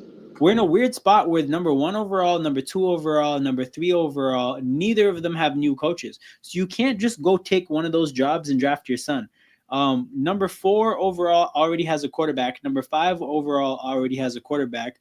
Who's 6 overall? Because I know Vegas is 8 and the Jets are 7. Is that the Giants? So no, the Giants are. No, the Giants are 3. So I don't know. Again, I don't know who 6 is, but maybe, to be honest, the Jets might be their best chance, the highest overall pick you could go to. They could need a quarterback if Rodgers retires. You can get the job. 6 is Vegas. 6 is Vegas? Yes. Oh, never mind. 6. That's the one then. Vegas is the one because you already know the owner is down to draft Shador. The coaching vacancy is there. It's an iconic franchise. Like he could 100% go. So I don't think it would. If the play is to coach Shador, the Cowboys are not the play. They're picking too late, and they already have a quarterback.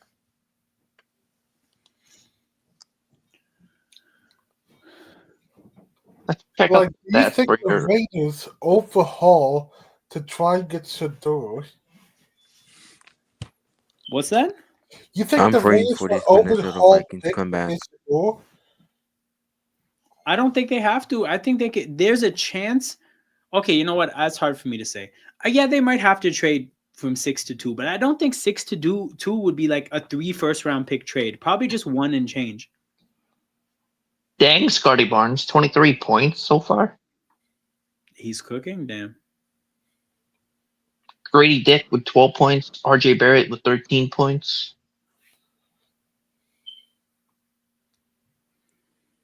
Not bad there. They're only down by 6. Yeah, this is a tough take, bro. This is a really tough take. I just seen a video where there's a kid pregame wearing a Warriors jersey. He meant to do something in the core about make him take off. But who made him put the shirt on? That's crazy. Poor guy. Oh, the Vikings going for it on 4th and 2, maybe for midfield. Oh shit, they snapped the ball. This is a game changer. Oh no. You are great. What did you do this time, Sam? How bad is it? For real, this would be a hilarious meeting. Oh my god. Oh my god. Sam and taking sacks. I am having Raven Steelers PTSD. No, that's so funny too because I've been making the comparisons between Russ and Darnold in terms of quarterbacks that I expect to hold the teams back. That's wild. Isn't Brady the owner of the Raiders now, or no? Part He's owner, like minority part owner, owner. but obviously he's the owner with the most football experience. So like he has a lot to say, even though he doesn't really have a lot of power. I don't know. Damn, Darnold, wake the fuck up. Please, do something. Hold on, I'm You gonna don't find a meme. deserve that Minnesota Vikings contract. Alright. Look, the Vikings need to hold the Rams to 3 points. If they get a touchdown, it's over. Mm-mm. Brock is having his meltdown. Oh, absolutely. Because here's the thing, though. Brock's. I was depressed during my game. Brock's absolutely worth it during this game. Kevin O'Connell should make Sam Darnold sit outside the building. Wait, what's up with Puka? What happened? Is he hurt? He has like some type of. He was like.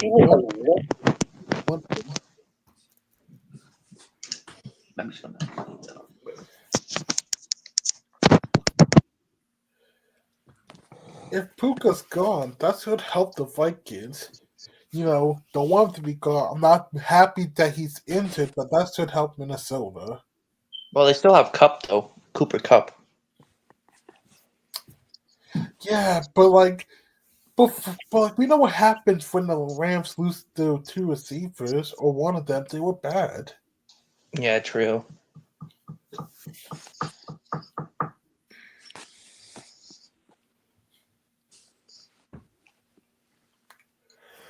Oh hell yeah. Yeah, for the this is the meme I was talking about, people. This is how I feel about the Rams. Outside of it's like, man, come on, man, do something. You're poking the Vikings with a stick, you know? Yep. He's still allowed to be on Fox. Bro, they have a bunch of crazy rules for him so that he can be on Fox. Like, whoa, wait a minute. I just saw that stat. what's that? 6 sacks in 2 quarters? My God, man. Detroit actually broke the Vikings. They didn't just sweep them, they broke them. Bro, Aaron Donald's not out there. Why is there 6 sacks? This is true. This is a true. You know what it is? It's Sam Darnold. That's the reason it happened. But also, like, once again, I just pray to God that Sir Fell did not wake up to watch this game. I'm gonna ask him about that though the next time I see him. Plus, the Vikings O-line's not very good. Looks like. So Cooper Kupp is gonna get traded in the offseason, right? Why would the Rams trade him? He's making so much money for somebody who barely gets targets anymore. He has no targets in this game. Oh, true. They This have is a the target thing. him. If you're gonna have him on your team, but you're not gonna throw to him because you're mainly feeding the ball to Kyron and Puka, you may as well get rid of him and spend the money better. Who would take Cup though? I think a win now team. It makes sense to get a 30-year-old, or maybe a team. Oh my God, the Rams scored a touchdown. Oh my God, this is an ass whooping. Wow, the game that I thought the Vikings would win is the Rams belt to ass. This is why I picked the Rams to win. Yo, I completely forgot this The game. Minnesota And he was Vikings wide open. are the worst team in football. You're not wrong, bro. You're not wrong. You're not wrong. I watched a short that said they are pretenders in the playoffs this year. They are I think absolutely. the Tennessee Titans would put up a better fight than this. That's so funny. When did the Chiefs play Minnesota? Yo, I completely forgot this happened.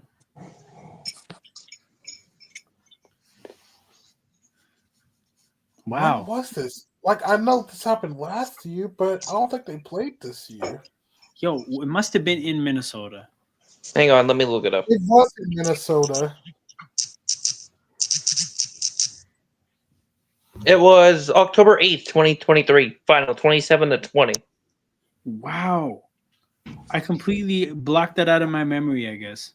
And they were 1-4. The Vikings were 1-4 that year. Yeah, I completely lost track of that.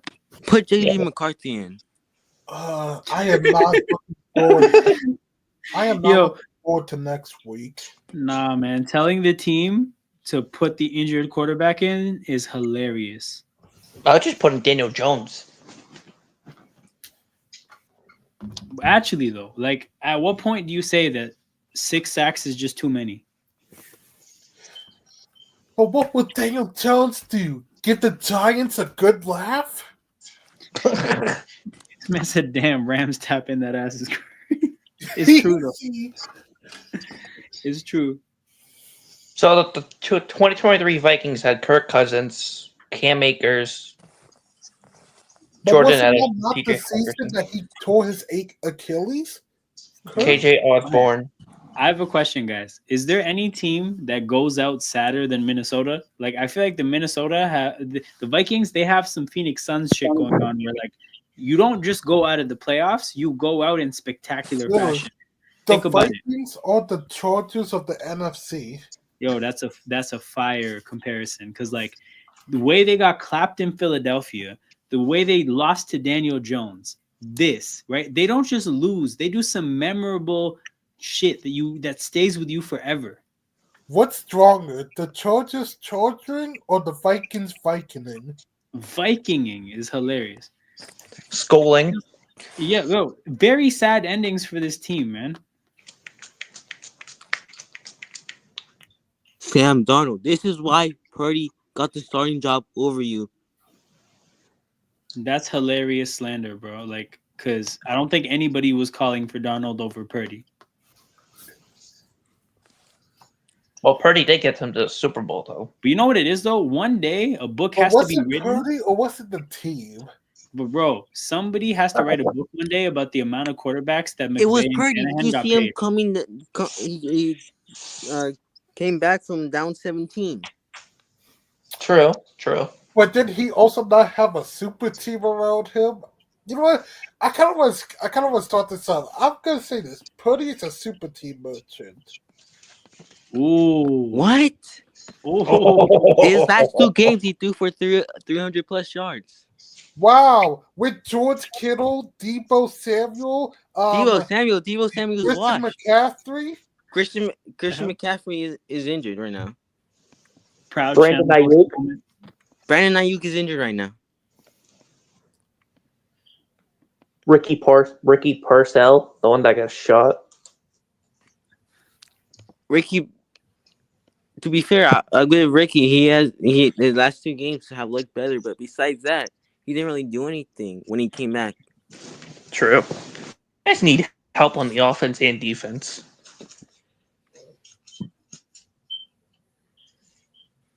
So hold on, where were we at with Brock Purdy being a super team merchant? Because like, I'm kind of on that side. His last 2 games without his super team, he threw for over 300 yards. Yo, that's awesome, but like, Wow. I need 2 a higher games standard. out of what? 3 years? No, but I need a higher standard than just throwing for 300 yards. Like here's the thing. You might counter what I'm saying with bringing up Jalen Hurts, but I think the same thing applies to Hurts as well. Like, if your quarterback is only ever really a game changer when he has ballers beside him, then your quarterback's not really that guy. Like, I don't think the Eagles or the Niners have ever won mainly because of the quarterbacks. It's always been because of the quarterbacks and the weapons together. Like, it's a team. So I think both quarterbacks, if you're dependent on having superstars around you, you're not in that top level of quarterbacks. And like, I want to put that criticism in context because there's very few quarterbacks that are like those guys. Like, you talk about Mahomes, Josh Allen, Lamar, Burrow, and that's that, right? So it's like you close that tier over there. And then everybody else, you can compare them and talk about them. And like, but when it comes to Hurts and Purdy, like, yeah, I think they both need a supporting cast that's very strong to look like elite quarterbacks. But yeah, I think with both players, if you take away a few, Doesn't everyone? Everybody would be helped by it. But I think if you look at certain quarterbacks, they would fare better than both Purdy or Hurts if you give them like average weapons. But no, it's a fair point. Like, everybody gets better with great weapons. But I'll put it this way, bro. Do you think Purdy has ever been the best player on the field? Yes. Okay, see, that's where we don't see eye to eye, because I don't think Hurts or Purdy have ever been the best player on the field. I mean, this year, Purdy has used his legs. That has kept us in games. That's like, true. No, but bro, he led you guys to a 12th overall pick. Like, the standard has to be higher than that. Like, if Purdy leads you guys to the playoffs on his own at some point, like, I'll tip my hat. Fair. But like, man, like, I don't think either of those players have ever been the best player on the field. But I feel like I've seen Burrow be the best player on the field and like actually do shit. I've seen Mahomes, I've seen Lamar, I've seen Josh Allen. Like, I think that's what differentiates those quarterbacks from everybody else. I found a fact on Still Certain that said the Steelers won't bring back Najee Harris. Who? Najee? Oh, Najee, yeah. His 5th option. Najee might absolutely be gone. So yeah, we're gonna be stuck with Jalen Warren, which I do like him, but I like to do it more than like one goes, one stays. Then Cameron Sutton. I'm actually fine with that. We need secondary, and Campson has not been that at all. Dan Moore Jr. Dan Moore Jr. Oh, left tackle? He's been okay, but still, we would still like more help. Damon Tate Kennedy. Wait, who else? There's Damon Ty Kazi, the Damontae Kazee, the safety. yes, that we won't bring back, or Isaiah Louderneck, whatever that last name is. Well, we just need to rebuild and get better pieces. I'm fine with the only person I probably will feel bad about is like Najee. I would have liked Najee, but hey, it's the NFL. We can always find a decent running back. I feel like out of all the positions and skill positions, running back is like the easiest to find. Where would you put Purdy? Like top 10, like top 20, top 5? Like, where would you put Purdy? Quarterbacks? Yeah, quarterbacks. Okay, hold on. If we're gonna do this, let's actually do this. So I've already talked about my top 4. All right. Sorry. So So we know top 4. Who would you have as 5th? I'm just Yeah, gonna who we look have at. different. Yeah. Let's go Okay, down the guys. rabbit hole. No, we'll do this one by one. Goff or Purdy? Purdy. Oh, that's Goff. tough right there. I got Jared. I'm taking Goff. Actually, I would put Purdy right behind Golf. Okay. Okay, close enough. I mean, all right. So most of us said Goff, but at least like now we can like, because Brock asked us, we can say, okay, there's 5 quarterbacks ahead of Purdy now. Hurts or Purdy? Purdy. Oh, I think Hurts is more athletic. if Hurts can win a Super Bowl, then probably. But okay, so for this, you know what? If it's not clear for this exercise, we won't even say Hurts then. So we're not going to count Hurts. Jaden or Purdy? Wait, Jaden who? Jaden Daniels. It's too early in his career. Purdy. But that talent, I see the talent in Jaden. Hey, time to shine. I'm trying to be nice about it. I'm only going consensuses because I'm taking Hurts over Purdy as well, but we're only going consensus. Like for the purpose of this exercise, I'm taking it easy. But I'm taking Jaden, by the way. I'm sorry, I see the talent. I'm going Jaden as well. I'm going Purdy. All right, so that's I 6 was like, put quarterbacks. Jaden on that 49ers team. He's absolutely balling. Drake May or Purdy? No, hold on. I'm just going in the order of the standings here, so I don't want to mix things up. Herbert or Purdy? Purdy. Purdy. I'll go with Purdy. King. Just for the hate, yeah, Brock. Okay. So pass it. Jordan Love or Purdy? Purdy. Jordan Love makes too many inconsistencies. I'll go Brock. Yeah, Brock. Okay, so Baker or Purdy? Purdy. I know you motherfuckers want to say Baker. Depends how Baker plays, if he plays though. I just want to say Purdy is 2-0 against Baker. I just want to point that out. Fair enough, but bro, I don't think that's even a part of the conversation. Like, Baker had the better season, but Purdy. All right, if there's not a consensus, we can push it. I don't know. Yeah, let's push. CJ Stroud or Purdy? Purdy. Stroud. CJ. I just want to point out Purdy had a better year than CJ Stroud with 2 less games. He had a sophomore slump. Plus, his wide receivers got hurt too. Tank Dell and so did Purdy. So anyways, I'm taking Purdy. So I think that's 7 quarterbacks now ahead of Purdy that like as a community we're doing. Okay, Stafford or Purdy? I'm saying Purdy. This is a push. And push, yeah. I was saying push. I like Stafford, but I don't even care about that's the line. I can't have Stafford over Brock. Okay. Bo Nix or Purdy? Oh God. Oh God. Purdy. Bo Nix is his rookie year. Okay. No consensus. Kyler or Purdy? Purdy. Kyler's way too inconsistent. Yeah, it's Brock. Yeah, Brock. Dak or Purdy? Purdy. Brock. Tua or Purdy? Purdy. Tua? Brock. Too many concussions for Tua. Yeah, it's too many concussions for Tua, yeah. Trevor Lawrence or Purdy? Purdy. Brock. Trevor Lawrence might be the biggest bust in the past 10 years. That's tough. That's tough. Drake May or Purdy? Purdy. I know Drake May didn't have a good team. He was on the bad O line for the Patriots. So was Purdy. He's also on a bad O line. True. Okay, so basically, what we determined with that exercise is that as a community, like aside from Brock, right? As a community, we have 7 quarterbacks better than Purdy, and then a handful of conversations. So like Purdy's probably hovering around 10 in terms of where he goes. Top like 10 to top 15. Like around top 10, 10. yeah. Like if he's not top 10, then he's probably 11. Like he's there in that area. He still has a lot to improve, though. To me.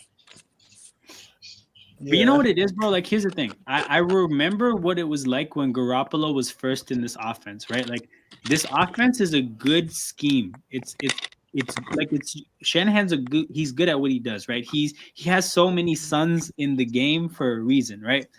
But like, I remember when Garoppolo was new, it took some time to figure him out in the offense, and then we eventually learned who Garoppolo really is, like 4 or 5 years down the road. I think the same thing is gonna happen with Purdy. Like, we're gonna know if Purdy's actually good in like 2 to 3 years. He might get figured out the way Garoppolo did. He might be just, he's more athletic than Garoppolo, but like, we're really gonna see how good he is once the league gets some time with him in the system. But like, yeah, as of now, I mean, yeah, I have him like, just based on this stuff, like what the exercise we just did, probably somewhere around 10. Yeah, like I have him easily top 10. Top 10. I remember when Jim Harbaugh helped Colin Kaepernick get going too. Yeah, man. So, what's his name? Greg Roman. Greg Roman is so good at getting production out of running quarterbacks. Oh, look at that. Our talk actually pushed us through halftime. Yeah, for real. I mean, it's just much easier when you have a little crew of people than to just hold it down on your own. So I definitely appreciate everybody who joins the streams.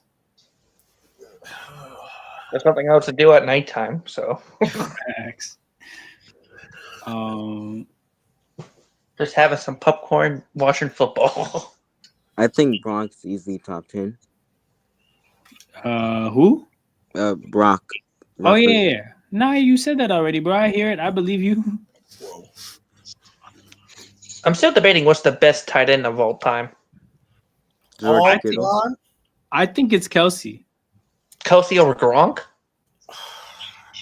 I don't have a feel for the stats, but I feel like when I just watch the two play, I think Kelsey's athleticism at the position is so, like, his ability to be shifty at that size, like shifty relative to his size, I think is ridiculous. Like, I think Kelsey is an athletic freak, and there's nothing like it.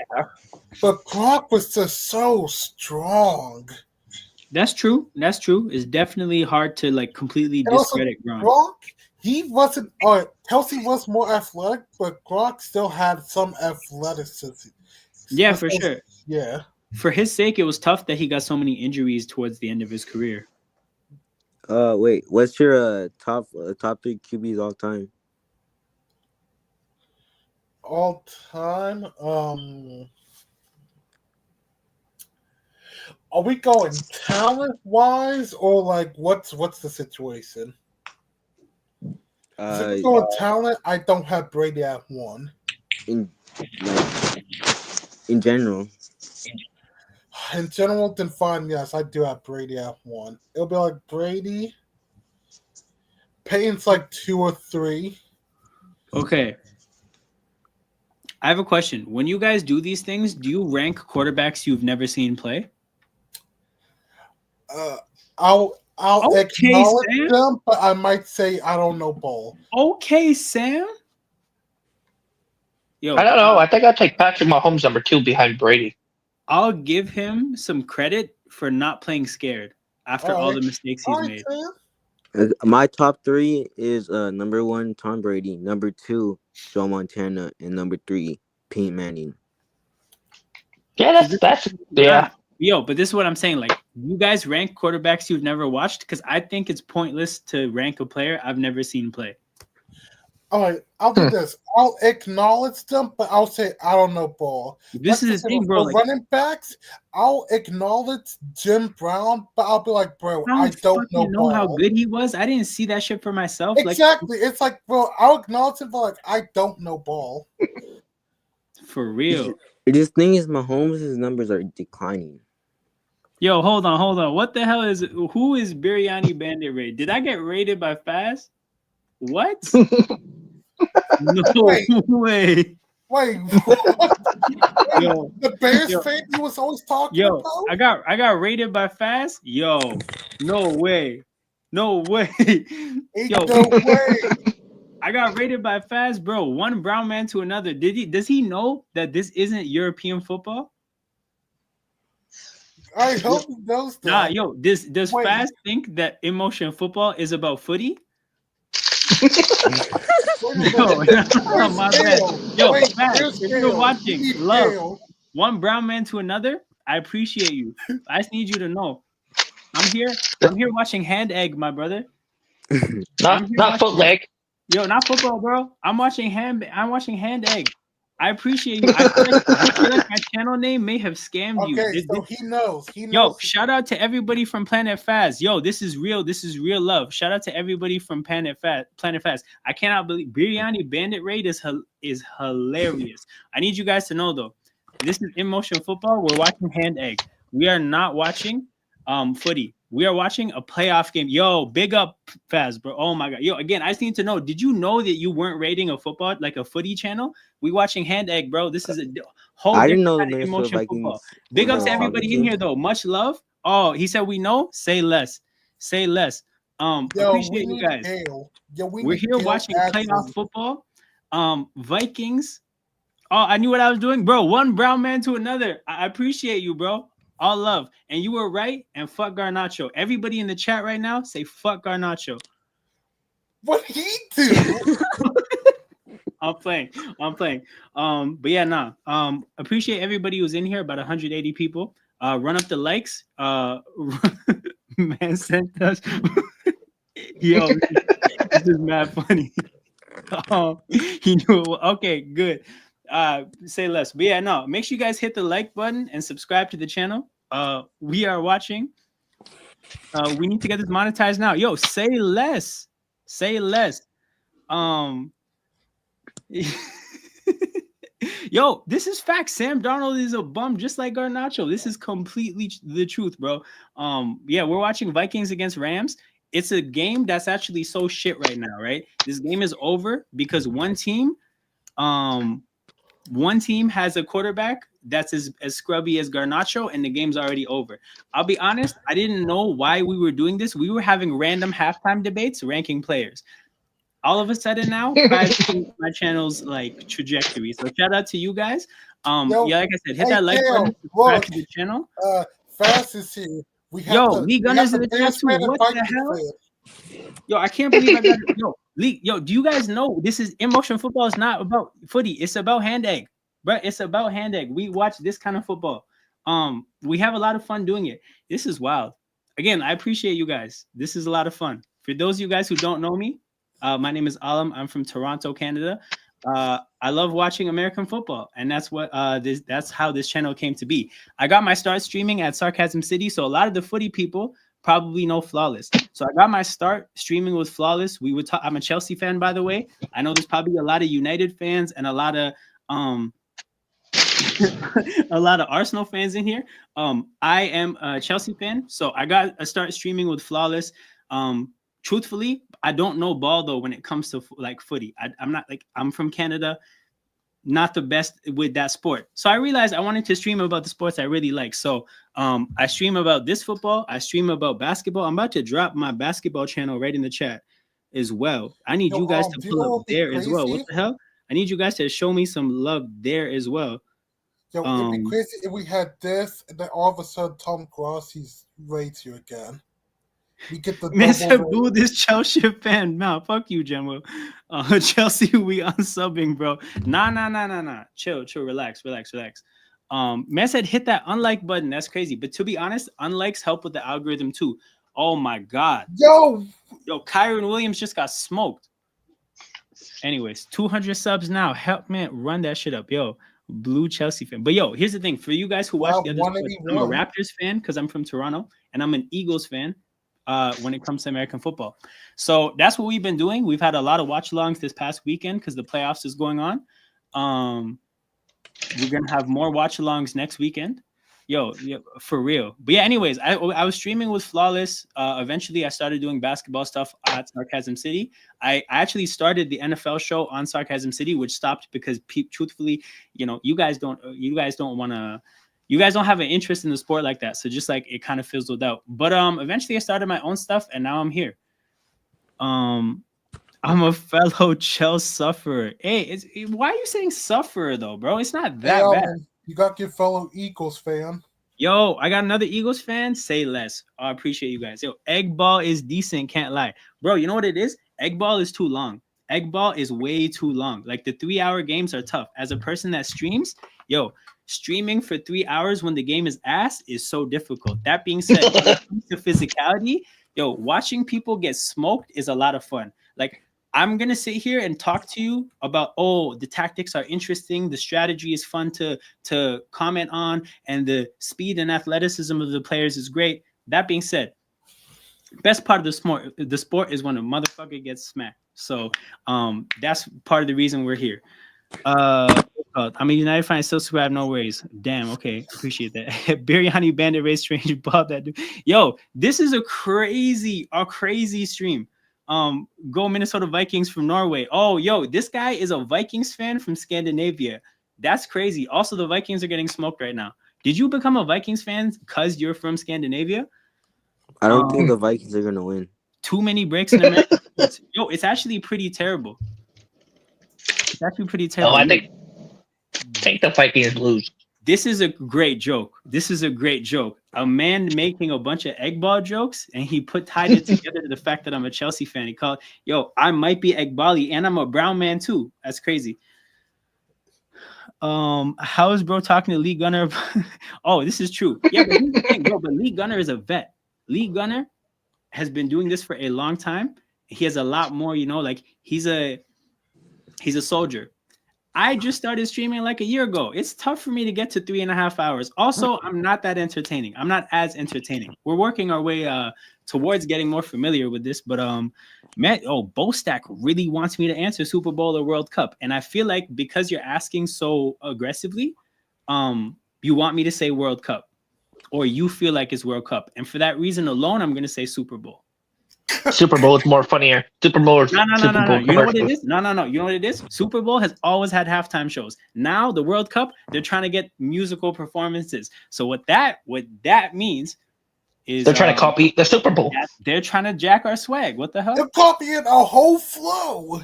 You stole our whole bar for bar.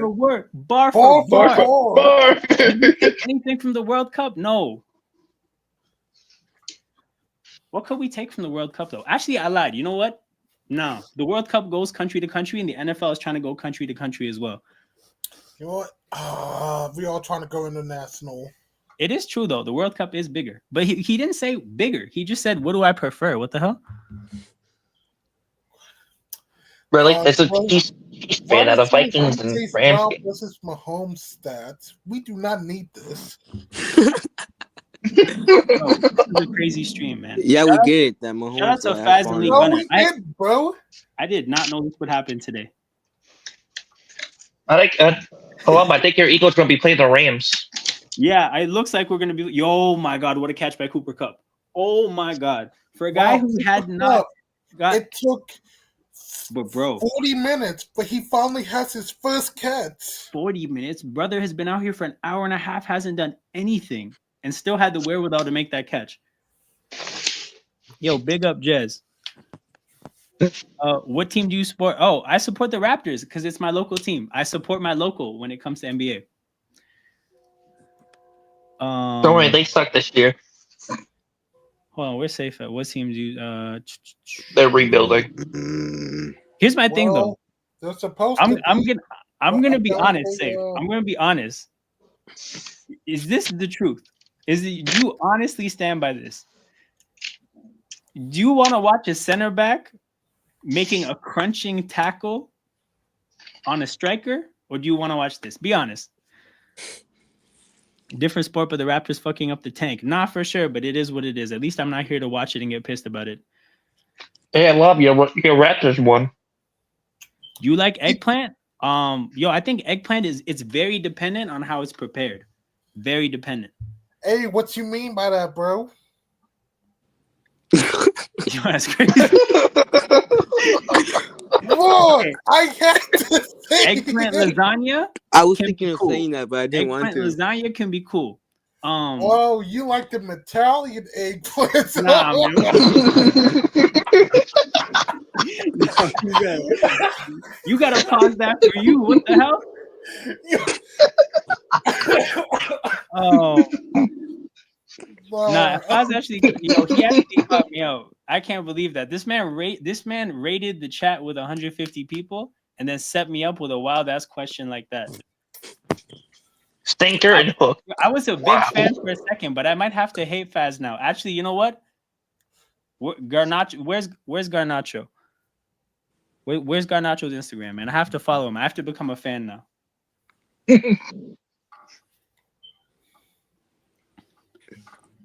But yeah, we got 2nd and 12 in this game. We completely just left the hand egg game.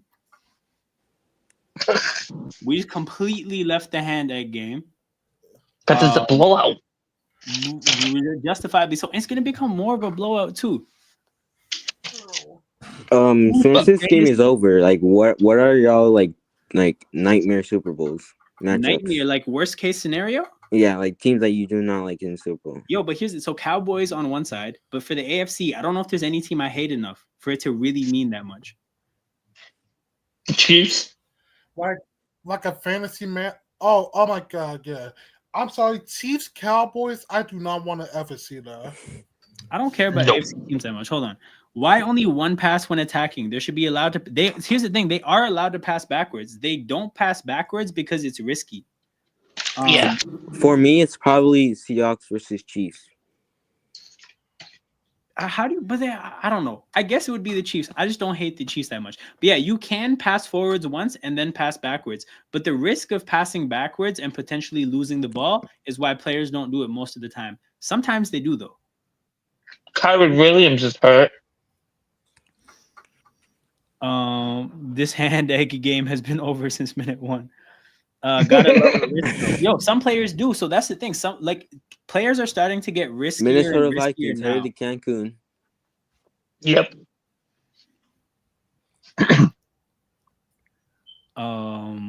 Was it cheating Chiefs and Dallas Cowboys are the most hated? This is true. This is some backroom shit for me. What does that mean? So the Eagles are probably going to play the Rams. It's a game. Okay, true. I'm learning. It's like a horror game. It's more like a horror game today. It's a very different sport. Yo, who's the Pep Guardiola of hand egg? Wait, to be honest, there's no clean comparison. So you have to break down the different parts. Like, so right now, the Pep Guardiola in terms of being accomplished is Andy Reid, coach of the Kansas City Chiefs, who's going for 3 championships in a row, which has never happened in the history of hand egg. It's not happening. It's not happening. Is the history of hand egg, right? But then if we talk about somebody who's looking washed, who's starting to look washed right now, who's historically been good, who could Kyle that? Shanahan. Ooh, that's a great answer. I was about to say Mine was going to be Bill Belichick, but he's back down in college. No, I think it's just off here. Yo, this man really wants me to answer this question. Okay, greatest basketball player ever? Stephen Curry. That's Jordan. I'm personally. So I'll think do it. For the option, Braun. Fucked up. Here's the thing. I'll do Braun against Jordan. The way people talk about Jordan, I feel like it's Michael Jordan. But as somebody who hasn't watched Michael Jordan, I feel like it's fucking weird for me to sit here and just be like, yo, the greatest basketball player is Michael Jordan, and here's why. I didn't watch any of that shit. So, like, it sounds like Stephen Curry. It sounds like he's the best player ever, but I couldn't tell you with confidence, with facts, I couldn't actually with substance tell you that he's the best. Yeah, because we weren't born that back then. I don't know. Like he sounds like it. If everything everybody tells me is correct about Michael Jordan, he's the best ever. But if you want to talk about my era and what I saw, I would have to. It's LeBron. I mean, like, it's funny Stephen that you Curry. asked this, bro, because we just had this conversation like an hour ago. Somebody asked me to rank my top 3 quarterbacks ever in football. And like what I said was like, yo, do you rank players that you have never seen? Because I just think that's a weird exercise. If I haven't seen the player, I can tell you what it sounds like they were, and I can make those kind of guesses. And I can show respect to players that have a good name, but I don't know how good those guys were. Like man says, though, big up everybody in here. Like the video, subscribe to the channel, people. I guess back in the Tom Brady, best That's the basketball. wrong sport. This guy's a clown. Safe as a clown. That's what I've learned. I appreciate you though, bro. Every chat needs a clown. They used to more before. I think I've seen the NFL not for a long time. Maybe I watched the wrong games. So if you're saying used to do it more often, if you're talking about like the 60s, sure. But I feel like it's in my lifetime. I've been watching since 2003. 2002 for me. Yo, Ronald, this is a Oh. crazy way to try to Going. fucking twist what I just said, and I appreciate you because that's what people are. This man says, so you're saying Man, Mudryk this is better is than some Pele? I like pancakes. You hate Nah, golfers just type to comment. put some salt on this. Yes, that means Mudryk is way better. Mudryk is way better than Pele, bro. How many goals does Pele have in color? None. That's what I'm saying, bro. Mudryk has at least one.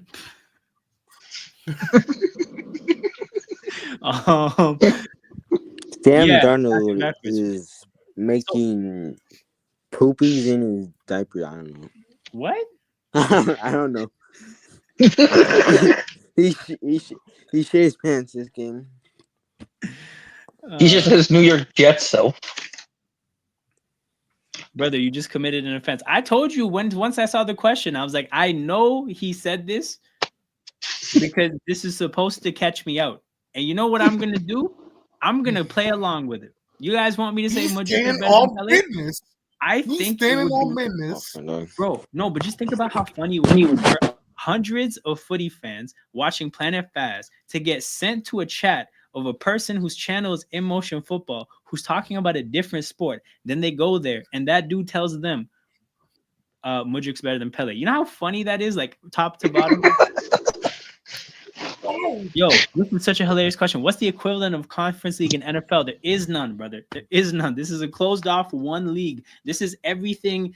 Every one of your greatest fears when it comes to the Americanization of European sports, that just is what the NFL is. It's all of the things. There is no conference league.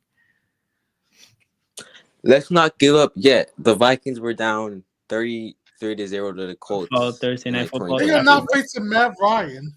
That's the difference. They're not facing a choke order to Matt Yo, Ryan. General, I'm gonna do it again. What does that mean? I'll do it again. I'll do it again. There's no relegation. Oh yeah, there's definitely no relegation, brother. There's 32 teams. They all are always in the league at all times. Absolutely. If a team's bad, they don't get relegated. They get rewarded. There's such thing as the CFL, which is a football league in Canada, but that only has 8 teams, and it's a slightly different game. Like what I would say is, I actually don't know how to. Then there's a USFL here in the United States. There's a bunch of random leagues that are unaffiliated with the NFL that have attempted to be a second league. They all failed. Yeah.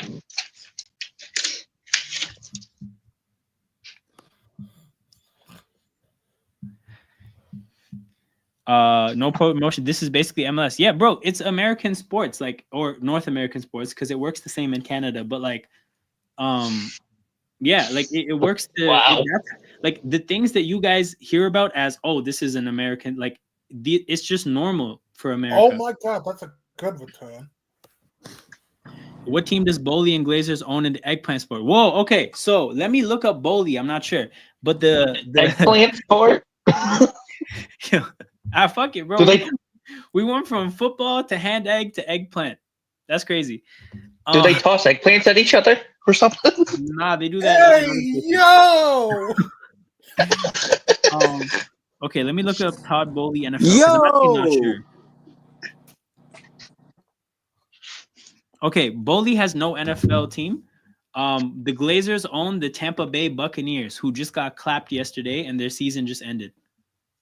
Got clapped. They lost by 3. Oh, I mean, their season's over. They died. It's done. They're in Cancun. It doesn't matter. Let me tell you if okay. All the rules of America seems like some other countries. Hold on. Are the rules of American football same in other countries like Mexico? Yo, that's so funny. Are they the same in other countries, bro? I don't think any other countries like the sport enough to have an equivalent at all. Canada plays a slightly different sport, but I don't think people like the NFL is trying their best to get different countries into it. Like they just played a game in Brazil for the first time. They're gonna go to Spain, I think, next year. They're trying to get other countries into it. Oh, Nobody. Spain. They did a couple games out. They did a couple games outside the world today. It's such a distinctly American sport. It barely really even exists in other countries. So this is an interesting question. You actually got at something very unique about the sport, because almost every other sport, there's at least some global element to it. But hand egg is just so inherently American that the league has to make a point to try to spread it to other countries.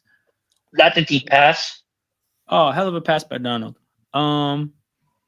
Last season would have got rewarded for they would have had the number 1 draft pick, and they would have got what's the equivalent? Who would they have gotten? Some wonder kid. Like, who was the best wonder kid in the Premier League who was in an academy last year? Sheffield United would have got that player. Should do 2 divisions of 16 with relegation. You guys would feel more pain. This is not Zen. Everybody. You know what it is though? The thing is, I think because you guys aren't familiar with the system, you might have some preconceived notions about how it works that aren't right. The thing is, teams that are bad that get the best young players, that doesn't make them automatically good. There's plenty of teams, look at the Jacksonville Jaguars, the New York Jets, the Cleveland Browns, that consistently suck. They consistently get the best young players, and they consistently fuck it up. And there's also some teams that are consistently good. Like the cycle of youth prospects doesn't actually pay off. It doesn't result in a cycle of success. Most, like, I would say the middle of the league, you could say there's about 10 teams that are constantly in flux, but there's definitely a lower 10 and a top 10. Like Philadelphia Eagles, Baltimore Ravens, there are some franchises that are consistently good. Oh my God, Darnold got Aaron Jones killed. No, wait, you're capping, right? No, I didn't see that. I didn't see it yet. I didn't see it yet either. Oh, facts. You guys, I don't know if you guys knew. People, Sam. The Kroenke team is balling right now. That being said, the Kroenke team is about to run into my team, the Philadelphia Eagles, next week in a cup match as well. Winner go home. You win and you advance to the next round. You lose, your season's over. And we will send Kroenke's team home. I promise you. Next week when my team beats the Rams, then finally the Kroenkes can focus on the transfer window. I promise you guys. Just a question. Do y'all put hot sauce on your popcorn? The fuck? Yo, sorry, that just caught me off guard. No, we don't. But to be honest, I love hot sauce and I love popcorn. So maybe I might have to try it. That was crazy. Yo, that was so crazy. Yes. Cole Palmer last year would have gone to like Norwich, like whoever was really bad the year before. Yes. No, you got it right. Yes, exactly. My team is the New England Patriots. Okay, this is the second Patriots fan that I've seen here. So him and Leon. Good for the league, gives more teams a chance. The thing is, it gives a team a chance of if you actually get good management, good coaches, you will have an opportunity to get good. But that's still a task. That's still a task in and of itself. Like the Texans, Washington, yes, but Cleveland, absolutely not. Wow, the Vikings finally do something. For real. And I'm a Texans fan. It took what? 50 so minutes, but yeah, they did something. D'Amico Ryans, please come back. Yo, I don't know if they showed up to an ASMR, bro.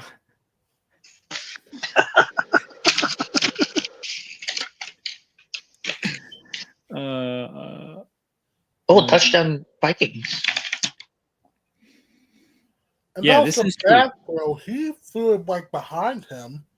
Oh, this is what you were talking about. Teams that go down sometimes. So the thing is it completely disincentivizes losing. So everybody has to always be as good as they can possibly be, or they can possibly. Well, I think I said that wrong. But they there's at least an effort to cap out what you can be. But the thing is, the way I feel in football though is maybe 30 years ago, it was more free like this, where there was less structure about how a team could spend, and the best players genuinely did end up on the best teams. And like, I don't know, that created dynasties. Like Oh that my created the legendary God, teams. Sam. So I don't know, like part of me doesn't like the fact that the sport used to be just all the big teams win. Like I like the fact that there's some unpredictability. And the thing Like is, we need a new Super Bowl winner. in order to be a dynasty, like a consistently good team in this system, you have to actually be the smartest team. There's no way around it. You can't just be in a big city where players want to play, have a lot of money, and just consistently be great. That's not a real thing. You have to be not just it's not just about being good. You have to be a smart team consistently. So like I kind of appreciate that about how You like gotta be analytical, but not overly analytical. you got to be the Sometimes Chiefs that or the will bite Patriots. you. You have to be the Chiefs. You have to be you have to have a legendary coach, a legendary quarterback, probably like one legendary coordinator as well. Like I like the fact that it's actually difficult. Bill to be- Belichick, Tom Brady for Patriots. But this is definitely true as well. This is definitely true as well. Question: who's better, Palmer or Hazard? Why would you ask this question, bro? This is a very simple answer. The answer is Mudryk. Is there any hope Messi's of a better. comeback? 9-27. There is. Let me see how much time is left. There is hope. I don't know. I've Get Matt Ryan out there. I've seen it. I I've mean, seen a 21-point comeback happen in 8 minutes before, but it's pretty. Chances are pretty low. Last year, when the Vikings came back from 30-3 to nothing. but that was for the choke artist himself, Matt Ryan. It's like Bill talking every year from opposing teams. Yeah, for sure. I don't like NBA like I was a kid younger. Too many trades these days, not a case of the past. This is interesting. So, Daniel, when did you fall out of love with basketball? When did you? I'm just genuinely curious because a lot of people feel this way. It was a genuine question. Oh, it's definitely like here's the thing. I don't know if it's possible for Palmer to be able to outmatch Hazard in 2 years. Not even 2 years. At this point, it's a year and a half. Like, what could a person do in a year and a half to outdo Hazard? Like, are you talking purely just about ball, like just skill set versus skill set? Because at least there could be a conversation there. I'd still take Hazard though. But like, of course, like you're comparing somebody 18 months into their Chelsea career versus a person that is considered most people's fans' favorites, or most people's fan favorite. Like it's not really a great comparison, which is why I answered Mudryk, by the way. How long have you been a Chelsea fan for? Yo, Just be you're Messi. funny. Nah, since 2013. So whenever Mourinho had us finishing 10th, that was my first year as a Chelsea fan. It was pretty shit. I thought I was walking into like nonstop success, and they said, "Bang, here's a 10th place finish." And then what happened too is that so then I always used to be able to tell people, right? I used to tell people like, "Yo, my first year as a Chelsea fan was the 10th place finish." Oh, and then I could say that, and everybody would know. And then this bum ass ownership. I lied. They're kind of sorting themselves out. But this bum ass ownership got us another 10th place finish. So then they took my comment away. Like I can't even just like clearly communicate the way I used to. Bro, this is what I thought I was walking into. I thought I was walking into what did they call it? Mazakar? Yeah, that's what I thought I was walking into. Bang, hit me with 10th place my first year. It was shit. And the thing too is like again, I'm from Toronto, right? So because of the time difference, I have to wake up early on the weekend to watch football. You know how hard that is? You know how hard it is to wake up at 7 a.m. on a Saturday and watch your team get smoked? That shit is horrible. It's the weekend, bro. It's the weekend, too. You had a long week. You may have been out on Friday night, 7 a.m. Saturday. You wake You up. could have been watching cartoons, but no. Yo, You're watching a soccer match where your team gets blown out. Your team gets smoked, and then you have to act like you're having fun for the rest of the Saturday. You're not, bro. Your eyes are red. You're not that well rested. You probably didn't eat the best breakfast. You didn't have a wholesome breakfast to start the day like a king. You know, you probably ate some bullshit. Now the rest of your day is fucked. It's horrible, bro. That sounds like a you problem. It might be. It might be. I'll be honest. It might be. Wait, I just realized all of our teams made the playoffs except mine. All good, bro. Next year, you guys will be back. Stafford takes a deep shot to who? Who is that?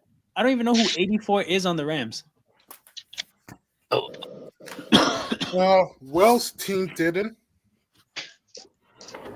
How do you not know 84 in the Rams? I don't know who that is, dog.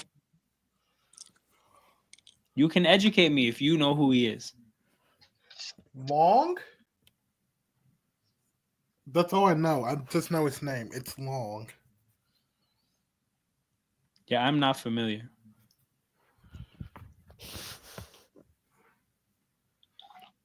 I don't know ball either. Hunter Long. Oh, he's one from Exeter, New Hampshire. 98 Bulls. I like the team, but later Sacramento because ooh. Okay, so you have you watched some of the best eras of basketball. So for me, because of my age, I missed out on some of these. I kind of started paying attention to basketball maybe 2005, and then the thing is, I was born. Basketball changed for me around the Bron Curry years. Like it just wasn't the same as that era ended. So like that's why I was curious as to what point you kind of lost touch with it, because I lost touch with it a little bit too. Like I love at this point, I love the Raptors and Team Canada basketball. Like my love for basketball is very local. I truly love the NFL as a whole. I like following every team. I like following the sport as a whole. But for basketball, it's just different now. Like I don't watch everybody the way I used to. I watch my team and my country. Especially when it's so hard to even find games of your team. Basketball changed because of LeBron. So man, fuck you. AFC and NFC. So the NFL split the 32 teams into two conferences of 16 teams, and the Super Bowl every The year. NBA fell off when the Warriors dynasty ended. Fair enough, man. So the AFC and NFC is the two halves of the league, and the champions of the AFC always play the champions of the NFC in the Super Bowl. So it's just like an arbitrary division. I think there used to be two separate leagues that merged at some point. Yeah, the AFL and the NFL.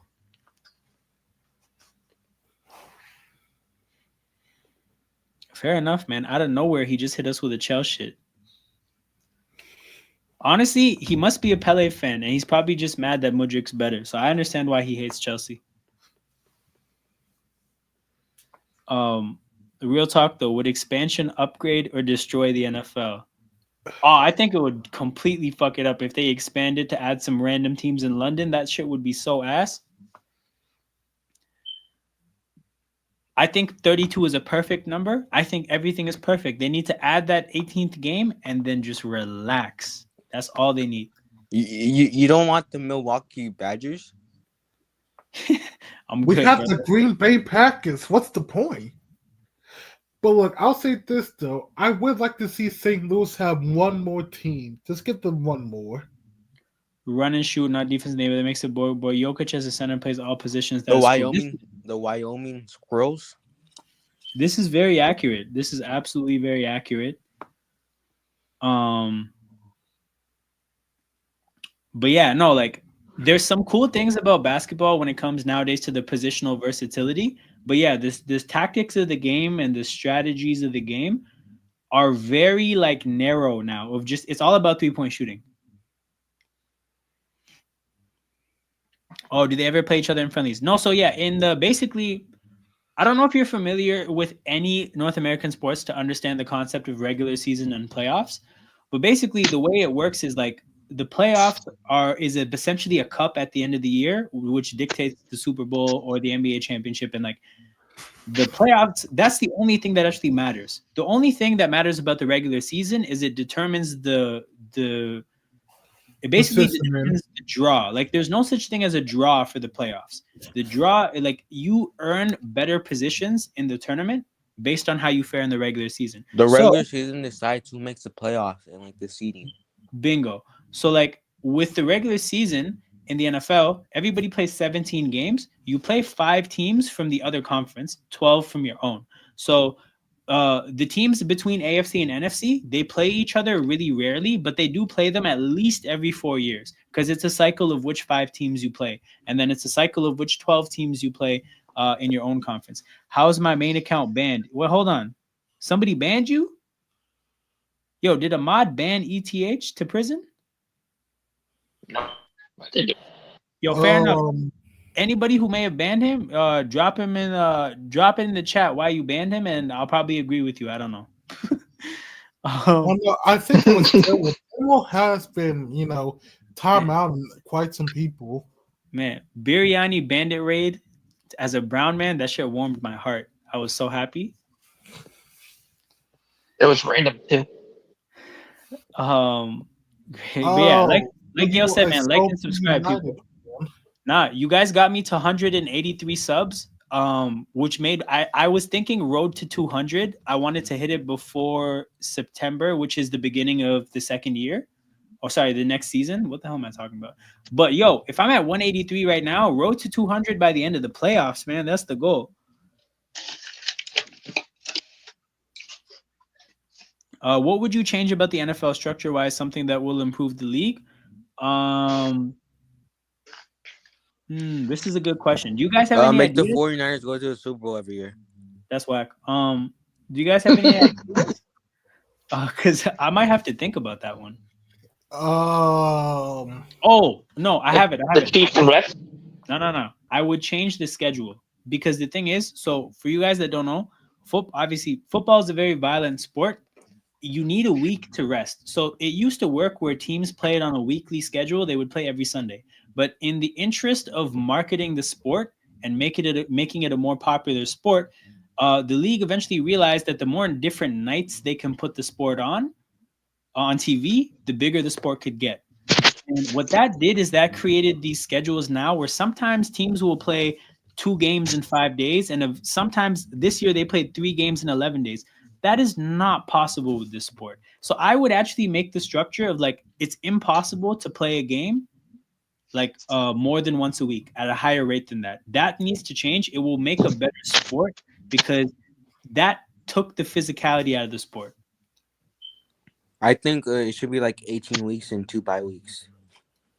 That's going to happen. That's definitely going to happen. But yeah, just they need to not make these players play at a higher rate than once a week.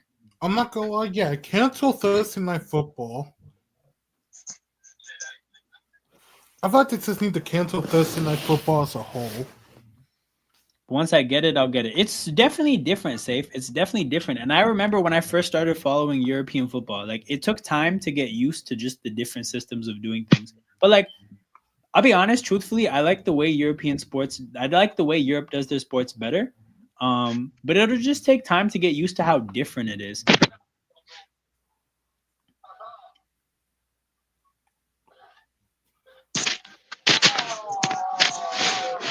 Retro said no, keep shit. No, but like I'm not saying necessarily that they should. Oh, this is the response to what you would change about the NFL. But hold on. What I'm saying to change is actually about taking it back to traditions because the new way of doing things to get football on TV on Mondays and Thursdays and now Saturdays, like that's the break from tradition. And the break from tradition is what is kind of making things shitty. How many halves? Yo, this is a crazy disrespectful question because if anybody ever answered anything but 2, you have to hit them over the head from a logic standpoint. Because, bro, imagine a person saying, yo, there's 3 halves. Ain't there technically 3 in hockey? Nah, but that's 3 periods because halves is like a half. Like, there's always 2 halves. Oh, yeah. There's 15 halves. See, that's what Brock really said it with his chest. Also, it sucks. We now need to have 10 subscriptions to watch your team. Yes, this is true. So, with the streaming world taking over, the games get put on all different kinds of streaming services. And if you want to watch all the big games, then yeah, you definitely have to get used to having access to all these different subscription services, and that makes it tough. But however, like Prime, if you don't want to use illegal websites, if you don't want to deal with that, You subscribe to Emotion Football, where we hit you guys with Watchalong consistently, and you'll never have to lose track of a game because I'm here to fill you in on what happens. And here's the thing, truthfully, watching me talk about your team will probably be better than watching your team actually get smacked. It'll be a little bit less tough to watch, I think. Are you streaming all 4 games next week? Hell yeah. I mean, last time it's my last, literally Yeah, after no one this. wants to hear Tony Romo go, I don't know, Jim. No, at least I can deal with that. I cannot deal with Chris Collins replacing. Facts. Now here's the guy who knows how to stream a watch along. We don't need that shit. We do not need that shit at all. Here's the thing. It's 27-9. Is there anything to pay attention to? No, we should just talk about the game every now and then when Sam Darnold does some wild shit. He's about to run for 20 yards, by the way, for all you guys who are watching still. Wait, Sam Darnold what? is about to run for 20 yards. Yep. Yo, I'm not gonna lie, they missed the false start. Had a stinker and hook moment. Bro, don't worry. I still had the biggest stinker and hook moment yet of the stream, so you don't have to worry about that. I took the shot.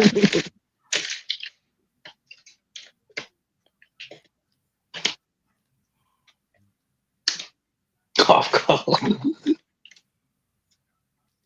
3 p.m. blackout. Yeah, sounds like outright sporting terrorism, bro. I hate this concept. But also, it doesn't apply to me, so it really doesn't matter to me. But if I was from the UK, I would hate this. We have 2 players down. Number 0 on the Rams and 75 on the Vikings. Yeah, kind of retro, kind of.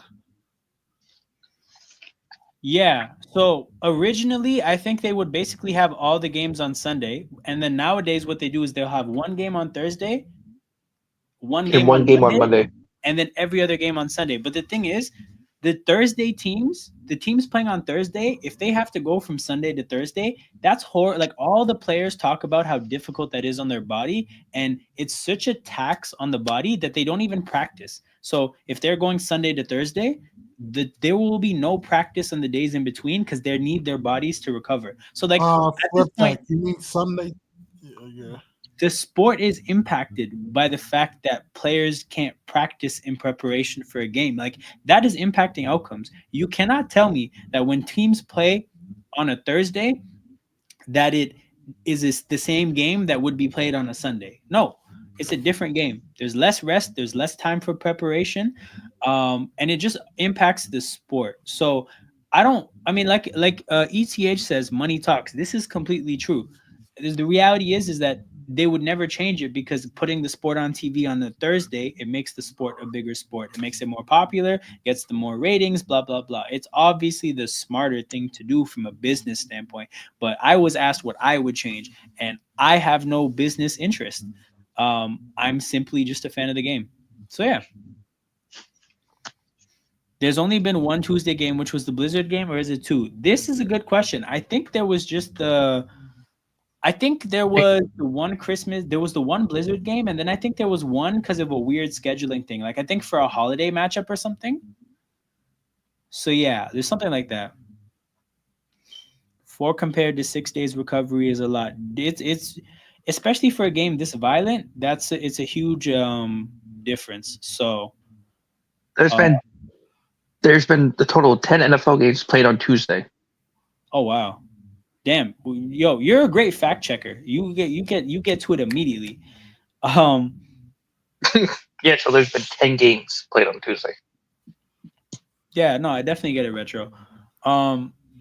Yeah, that's tough. And then this year, for the first time, because they wanted to put the NFL on TV on Christmas, there was 4 teams that played 3 games in 11 days, and that's just downright unreasonable. Like, if you want to put them on Christmas.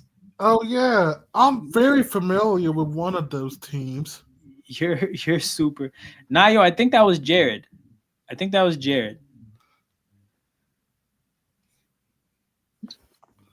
No, that was me. I'm not a Niners fan. No, but yeah, you had the thing about the 10 games on Tuesday, right? Yes. Yeah, that was Jared. The last game that played on Tuesday was the Bills and Titans game. Yeah, safe. This is with a bill. this is a universal issue for sports in the world of like Oh, come on, Sam. not in the Oh world my. of basically big business is getting better at monetizing sports, right? So it's getting better at if we put all these sports on all these different streaming services on all these different days, we can cash the fuck out. So they're getting better at that. Because they're getting better at that, they're looking at the sports and saying, hey, if you guys can give us more sports, we can give you guys much more money. And because it's a business, they're going to say, yeah.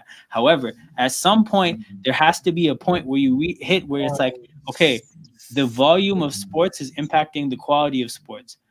Now, that's never gonna matter unless it impacts the viewership and the profitability. So like it's an issue we're all facing. Every big sport is facing it, and like the sports that aren't facing it, it's because they're not big enough yet. But inevitably, in their trajectory, they're gonna deal with the same issues as well. So, what's To you the soccer fans, number of days to rest in the NFL? Oh, it's 6. It's a 1 week. Like Sunday to Sunday is the most ideal schedule. Or a Thursday to Sunday where you get 10. Yeah, I mean, more is always ideal. So they give every team 1 week off. That's the interesting thing about the NFL. Because in the Premier League, there's 38 game weeks, 38 games. It's pretty simple. I guess match in weeks the NFL, there's only like 17 or 18. may have got the term wrong. But in the NFL, there's one more week than there are games. So right now there's 17 games, but 18 weeks because every team gets 1 week off. And it's One bye week. yeah, it's staggered. So usually there will be two, 4, or 6 teams that have a week off at some point at a time. This game's over, bro. Yeah, ETH is right though. It'll never happen.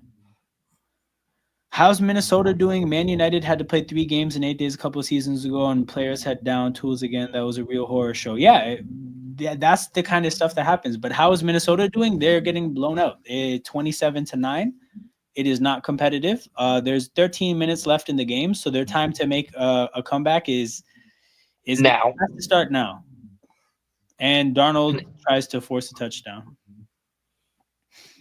Because all the teams joining the Super League will get banned away from their respective leagues. Oh, he's talking about the Super League. Okay, so yeah, a little bit less knowledgeable about that. The only real solution is to have bigger squads, I guess. That is true. Triple covered, Sam? That is true. But I guess so what's happening in football though is they're having bigger squads, like this football. They're having bigger squads, but they're also making the game less physical by rule. So that like the game itself is starting to change a little bit. So like imagine if in football they all of a sudden started refereeing the games differently in terms of tackles. And they basically made it so that you have to play goddamn, you have to play the game less physically to avoid getting yellow cards and fouls, right? That would be a big change. It would change the game. It would change the kind of athletes that are good to have. And it would probably make the product much different. That's happened in this football, by the way. We've, as a fan, I've watched sport for the last 15 years get less and less physical, more and more athletic, and more about getting faster, more agile players in space, as opposed to tough physical players that just run through people. I've seen that change. So it's like imagine if that happened in your sport, right? Where center backs maybe they instead of being tall and muscular, they have to be probably still tall but a little bit more lean because they have to cover more ground. And it's not that big of a deal now that they're not physical because physicality because it results in fouls and yellow cards. So now the goal is to instead of being physical the goal is to be more like a finesse player. That's what we've seen in our sport. By the way, Alam, there's been 7 sacks in this game so far. Oh, damn. By the Rams. Darnold had 6 in the first half, so Darnold got his shit together a little bit in the second half. I knew the Vikings were frauds all year. Yeah, man. Poor Serafo. I can go Prime Football in America and it'll be rosters like hockey, 44 plus player squads. Yeah, that would be something different. It happened in a way. The rules are already fucked up. To be frank, it's the same way here. All athletes rather than actual ballers. By rule, it would ruin the game. I feel like it's better if the tactic by players are playing calmly. The teams that do international games should have the next week off. This is true as well because now they're starting to play games in different countries. So my team and Gail's team actually played in Brazil for the first match day. And yeah, obviously, like it's tough because Brazil, like Philadelphia to Brazil, is I think a 9-hour flight. So Yeah, 9 hours. that's a lot to put the body through. But it's, if you think about the science of it, right? These guys that are playing such a physical sport, their bodies need to recuperate. Putting those same bodies after the game in the air for 9 hours, the body doesn't function the same at that altitude. It's actually not recovering at the same rate. Like the more they're playing these international games, right? The NFL wants to play a game in Australia one day. They want to play a game in Spain, all these different things. So it's just like there's all kinds of things that need to be factored. I'd argue retro, it doesn't really apply to clubs not playing European games. Hold on, what is it? Oh, the rules are already fucked up. Or there's something I can go. Hold on. More yellows and reds being lashed out. I mean, yeah, like that's the thing. The rules, I guess you could say in to a certain extent in European football, the rules must be different. But I think for me, it goes back to before I started watching. So, like I said, Mourinho 10th place. That's when I started watching. Um, There's going to be eight I've heard games in that 8 games when? eight international games in 2025 by Roger Goodell. Oh, okay. It's probably going to be more at some point too. But yeah, like I've heard stories about like what United and Arsenal used to be from a physical standpoint and how it would really be a violent game and there were physical tackles. I've heard about like what is it called? The Old Firm Derby, Rangers and Celtic, that being a very violent rivalry as well. Like I've heard stories about how certain rivalries were incredibly violent. There'd be crunching tackles, players would be getting injured. So I don't really see that. I've never seen that, but I've also never seen the change. So I'm sure it kind of what I'm speaking about in the NFL, it also applies to European football. I just didn't get a chance to see it myself. No strength, no tackles allowed. It's more okay to go down when you feel a touch instead of showing strength, pride, more cynical, too many rules to take advantage of. I mean, you know what? I think like the more we're talking about it, as Kyron Williams runs for like 30 yards, the more we talk about it, I mean, there might just be like a global world thing because the thing about sports is, and I think this is actually where it's informative to call on basketball. Sports are becoming less and less of a poor thing in the world. Like all these sports started out as local communal things for working class people who in a lot of societies were poor people coming together and spending their time. And because that's where it started, there's less care of, I mean, people who have less to lose in life are thinking less about things like injuries and pain and these it's just life is just different, right? But the richer and richer sports get, and the richer and richer the kids get that are getting into sport, the concerns about people become different because, I mean, people that grow up wealthy and are wealthy have a lot more to lose, and they'll look at the idea of getting crunched on a football field as the loss of more in life. And I think that dictates generally in sports as all these sports become less and less like what they started out as and more like billion dollar entities. It's less about, like more and more athletes. The idea is what you have to lose. And I think that's what's taking the physicality out of sports. Retro was saying you see prime size needed for but I say team's not really in the okay. True. That's the name. It's one of the best rivalries in football history. Many say it's the most intense. I've heard stories, man, because I've heard about the cultural and like the local politics and why that. And the thing is, every European football rivalry I've ever heard of that is crazy, like politics is at the core of it at some point. So yeah, I've heard stories. Try one of them cynical tackles, most likely red or yellow. It's like being lashed out. Check out Leeds, Chelsea. That was a hard day's work. I actually am going to make note of this and check it out later. Thank you, Retro. Leeds, Chelsea, 1971.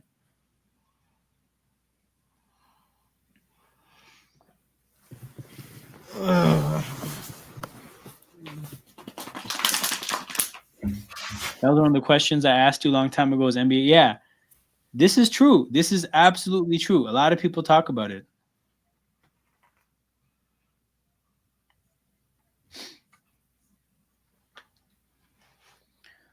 And it's changing the game. And like, if you're a poor kid, the odds are stacked up against you more because you're competing against kids who realistically their dads may have played the game professionally. And take the dad aside, like you get the athlete's genetics, then you get the dad paying for your trainers, then you get the time because you don't have to work to provide for your family as a kid. So it's like you get to pour your whole life with already advantageous genetics into sports. And then a kid who just has a regular life has to compete against you. It's going to change things completely. Like, I think we're going to get to a point, and this is like a super out there take, but I think there's going to become a point where you're going to see generations of athletes. Like, there's going to be like, Marcos Alonso, like his dad played for Real Madrid and his grandfather played for Real Madrid. You're going to see generations of athletes because it's like, we're going to keep this money in the family. Like, I know what it takes to become a professional athlete. I know I have the resources to let you focus on this profession, and I know how much money is in it. And all the people who have the knowledge and the know-how and the resources and the time can just focus on keeping the money in house. Like, I won't be surprised if you see at some point 200 years down the road, people who like sixth generation NBA players because they just kept it in the family. Like, it's going to be harder and harder for kids from the outside to make it in, I think, right? Obviously, there's some people that are undeniable. You can't do anything about a Lamine Yamal. That's God touched Lamine Yamal, right? Like, that's different. But in most cases, yeah, I think sports is going to become more and more exclusive, more and more of a luxury thing in the world. It's going to be less and less a common folk thing, and just that's how things are trending. And these are important conversations to have as people who love these things, because there may come a day where some people don't have the opportunity for it to be as like a big thing in their lives the way it is the way it's a big thing in our lives. Yeah, shit'll change. But the quality might go down more because players aren't good enough. This is true. Luckily, is in European football right now, there's still pathways for kids that are poor. Nah, there's still pathways. This is like this is a long-term thing. Like, this is not a next 5 years, next 10 years. I'm talking like hundreds of years kind of a thing. But yeah, like, just who knows? Random rants. Most football rivalries came from it being rich versus working class. Few steps from competing against other. Okay, hold on. Few steps from competing against each other. Yeah. No, makes sense. I've heard stories. Ooh, I forget. So I don't know if you guys know the backstory. It's a pretty random club, but Werder Bremen from Germany. Werder Bremen, if you look up the history of how their club started, a bunch of like teenage boys won a tug of war contest, and the prize for the tug of war contest was a football. So they won this football, and because they won a football, they decided, oh, okay, we're gonna start a football club. So that's how Werder Bremen started. There came a point in time in my life where I wanted to learn every cool club's origin story I could possibly find, and that was one of the coolest ones. But you hear a lot of stories of like, just practical life things, creating community, and that's how sports, like how sports teams come together. Fun fact: so Real Betis, if you look back at the origin of their club, one of the people who started the club knew somebody who was from Scotland, who was in Spain for school, who had access, who was tapped in with Celtic. And Real Betis's jerseys, or their why would I say that? Their kits, their shirts, they have the same red and white color scheme because they took the fabric from the dude who could go to Scotland and bring the fabric they used to make Celtic shirts with. He could go, they couldn't afford fabric themselves. He could go bring the fabric and they could make shirts out of them. So it's not the same direction. I think Celtics are up and down and Real Betis' stripes are side to side. But that's how that's Betis looks like the way they look because of Celtic. Random tie, right? There's all kinds of cool shit like this if you look into the history of football clubs, though. Back in the day, football ran in the family. My dad played. I connected with him through football. We were very working class. It was love. Now it's money driven. Dad's a stockbroker now. This is such a like, it's a story that it's retro stories, but it's probably like thousands and thousands of people's stories as well. It's already hard to go to pro football. Plus clubs are going for younger talents. Chelsea bought a bunch of young players. Real Madrid, yep. But it's almost like they're looking at these kids like stocks. Like, let me buy stocks, right? And if you think about how investors work, the assumption is never that you know the outcome. The assumption is that you don't know the outcome, but you can have a hunch. So the goal isn't I'm going to buy one stock because I'm so smart. I just know this one stock is the one. The goal is to be like, hey, I feel great about these 10 stocks. I'm going to buy these 10 stocks. And the chances are I'm right about 7, wrong about 3. The 7 that I'm right about will even out. They're applying the same mentality to young talent in football. Like I'm seeing it. A lot of football clubs are a similar way of forming. So working class thing, 100%. I can see more clubs going to the road buy for cheap. Yup. A lot of the players have actual. Yes, I've heard about this as well. It wasn't a main job thing, more of a passion. Not my dad's side. Now they. Oh yeah. No, I know what you. I got where you were going at. Number of players not getting scouted or something wouldn't be one of the best in the world. Only the best in the world would be there. Yep. It was more genuine in a way which might sound emotional. Okay, but take care, time to shine. Good to see you. I'll see you whenever. I don't know when I'll be streaming next, but I'll see you whenever. Fun fact though, right? So slight tangent. I live in Toronto. Our NBA team, Toronto Raptors, they're a new team. They formed about 30 years ago. Yeah, actually exactly 30 years ago. And they're the only NBA team at the time outside of America, right? So it took time to spread the sport of basketball in Canada and make Canadians like basketball. For that reason, it was a sport that was taken in mainly like it was taken in first by immigrants, right? A lot of the local sports are predominantly they're dominated by Canadians. So it's like for people that were outsiders, a sport like basketball was good for them because it's like this isn't really dominated by locals yet. So, for the most part, immigrants, people that come from other countries, they're not coming with a ton of money. Basketball was like the price of basketball in Toronto was very affordable for a long time. The Raptors won a championship in 2019. And when that happened, the price of everything shot up. But specifically, the price of tickets to the games shot up out of nowhere. So now all of a sudden, it's literally out of nowhere a different class of humans that are able to go to the games than before. It used to be everyday people, and you would get a very passionate crowd and a great atmosphere. Now you see a lot of business people, a lot of very not invested people. They're there to watch a game the way a person goes to watch a movie. I'm here and I'm here to be entertained, but I'm not really here because I'm passionate about this, right? So boom, that happens.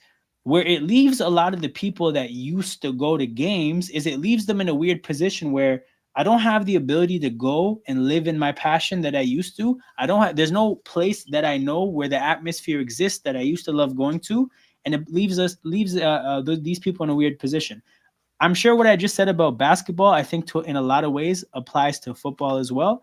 I'm just not as familiar as you guys know, but the way it leaves me feeling is that that's why things like this are important, right? So content creators that create community, not necessarily just content creators, but anybody that creates community in sports, because these are the only places we have left to still be the passionate people that we used to be able to be at the games, right? Like I think I'm able to watch a troops watch along and experience a little bit about what it must have been like to be around Arsenal fans like him 15 years ago, right? And Arsenal fans like him, for the most part, probably aren't at games anymore. But then, I look at certain Raptors content creators, and I mean, I'm hoping to be one of them, as we have an opportunity to create communities of fans that and through creating these communities, basically carve out a space to experience sports the way we used to and the way we love experiencing it, right? This is what we have left.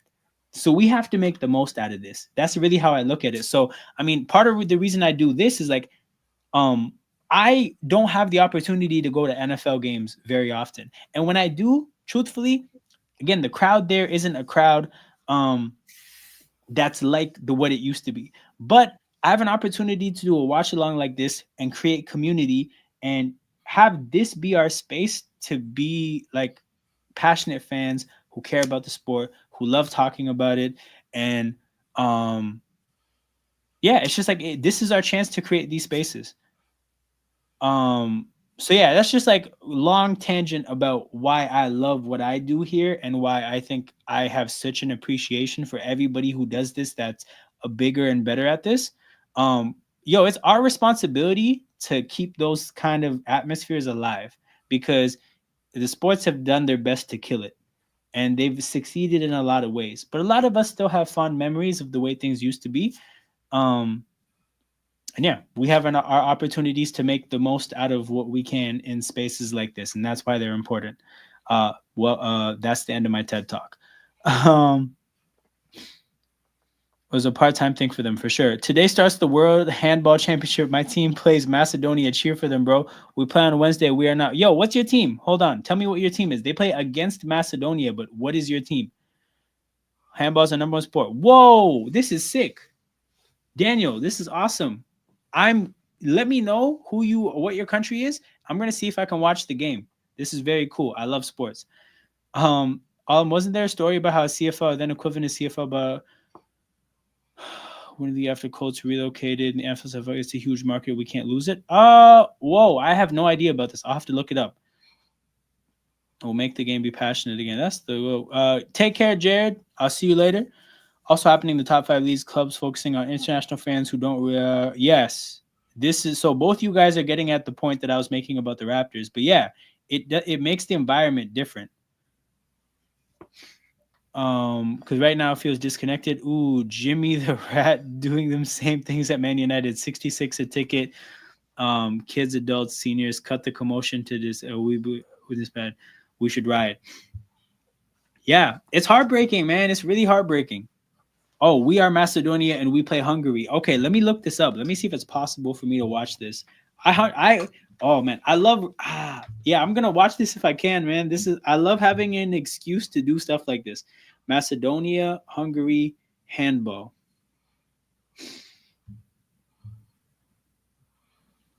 It doesn't say at the time.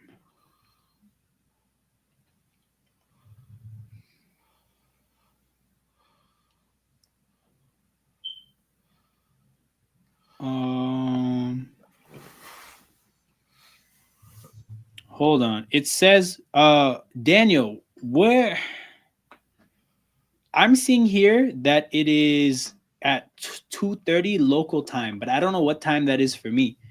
Is it 2:30 local time wherever they're playing it? And if so, where are they playing it?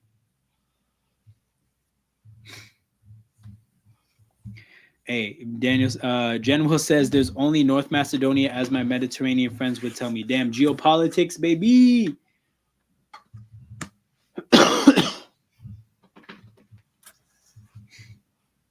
He treats clubs like a business, always cost saving. Oh, this is another thing, by the way, another rant. The thing is, a part of what happens when sports get even bigger and bigger and richer is that the level of wealth that's entering the sports from an ownership standpoint is getting higher and higher. So, for example, right, like Chelsea sold for what, 6 billion or 4 billion or something, right? What did Abramovich buy it for? Like hundreds of millions, right? Like what it takes to have a couple 100 million is very different than what it takes to have multiple billions. Even though I know that it's not one person paying for the billions, it's a group of people. But my point is that kind of wealth operates differently than the 100 million kind of wealth.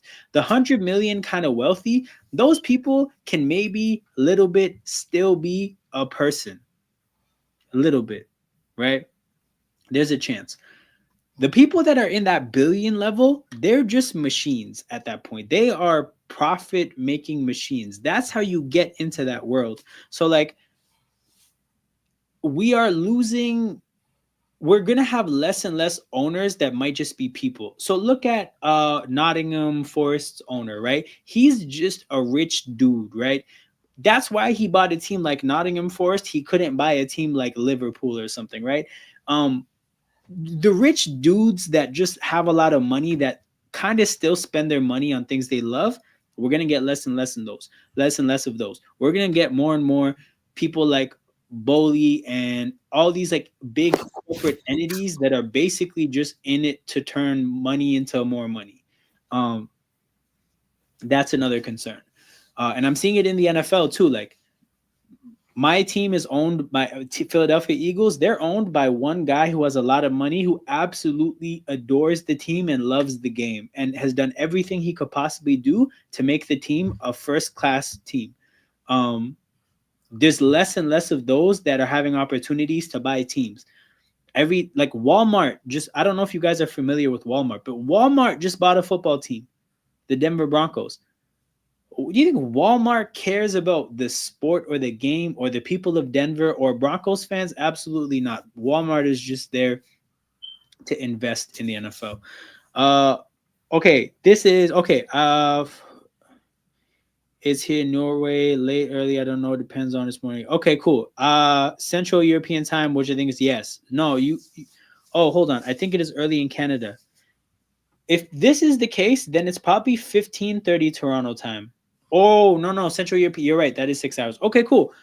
Unfortunately, no, Daniel. Unfortunately, I will be at work during the handball thing, so I won't be able to watch. But I will check the result of the game, and if I ever see you, Daniel, in one of my streams in the chat, I will follow up about it. I would definitely follow up, which is why the Big Six clubs are there. Hold on. Does Macedonia play Norway in the handball? Hey, this has become we went from a hand egg stream to a handball stream, and what a beautiful thing. With the Suns owner. Yeah, I mean, same shit. I'm gonna go to bed. Bro, take care, King. Take care. Good to chat, bro. Yeah, good to chat. Jim Radcliffe spokesperson. Yeah, even Jim, who's when he wanted to buy a Chelsea, it's business now. It's more multi-club model. That's good because more clubs will compete. It's bad for lower clubs. Check the highlights. Our fans are mental. I can imagine, because the thing is like I imagine there's no such thing as being a casual handball fan. Like, there's casual football fans, casual football fans, casual basketball fans. I do not think there could possibly be a casual handball fan. I think if you like that sport, you probably love that sport. Walmart bought a bro. Keep trying to catch me up. A hand egg team. They bought this team, Denver Broncos. At least they can bounce their puny ball. Damn, puny. Had to go with the most disrespectful way to describe the ball being small. I like it though. But yeah, so this football game, the hand egg game that I'm watching, is basically at the end of the game, people. So I'll be wrapping up probably in the next like 4 or 5 minutes. If there's any last little topics you guys want to talk about, feel free to get that in the chat. Once again, I had no idea what I was walking into tonight. I had a long day at work, came home, wanted to stream a football game. Game ended up being pretty shit. Then all of a sudden, the Planet Faz Biryani Bandit community absolutely rocked my world. So shout out to you guys for that. Again, I know like you guys are rating a community of a sport you guys don't watch. So for the most part, like I don't even necessarily know why you guys wanted to hang out here, but of course I appreciate it. But I just wanted you guys to know that like it's not lost on me that, you know, it would have been very easy to just like show up and leave, but you guys wanted to hang out, and I actually really appreciate that, especially as a small content creator. Like every little bit of interaction and support and encouragement, it pushes you to keep going, because when you're at the beginning of the journey, it's very easy to turn around and just like let it go. So whenever things like this happen, bigger than just like the added like 30 subscribers, but it's like it's a further push to keep going and to just not like just stick with it and not give up. So yeah, more than again a little bump in the algorithm, just the like bump in faith is far more important. So once again, I just wanted to say like person to person, that's very cool, and I'm very appreciative of it. With the Baltimore Stallions, man, they could have still existed. They could have had Megan as like, you know, a spokesperson or an ambassador. Casual football fans just watch the World Cup. Exactly. If you had a cowboy on your name, yo, that's wild. Big up to you. Appreciated that. The dedicated handball fan that is. Very unexpected pass crossing, 100%. Just for spite. Fair enough. On my way out, I'm just gonna drop my NBA channel back in the chat for anybody that may have missed it or joined after the fact.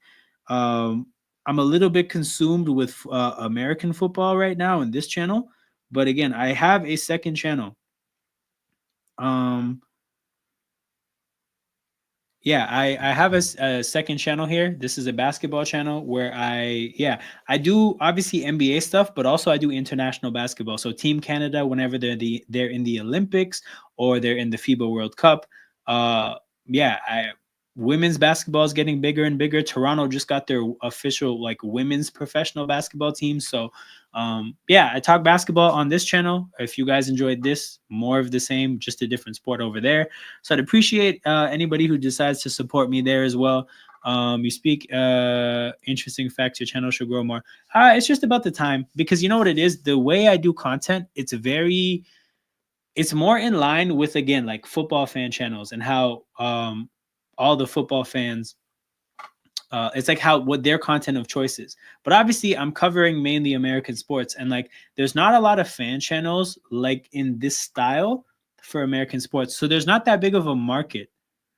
There's really not a big market at all for stuff like this. So in a way, I think I'm at the beginning of something, because I think the way European fan channels is so cool. I actually think it's so much better than a lot of sports content in North America. So that's what I like doing.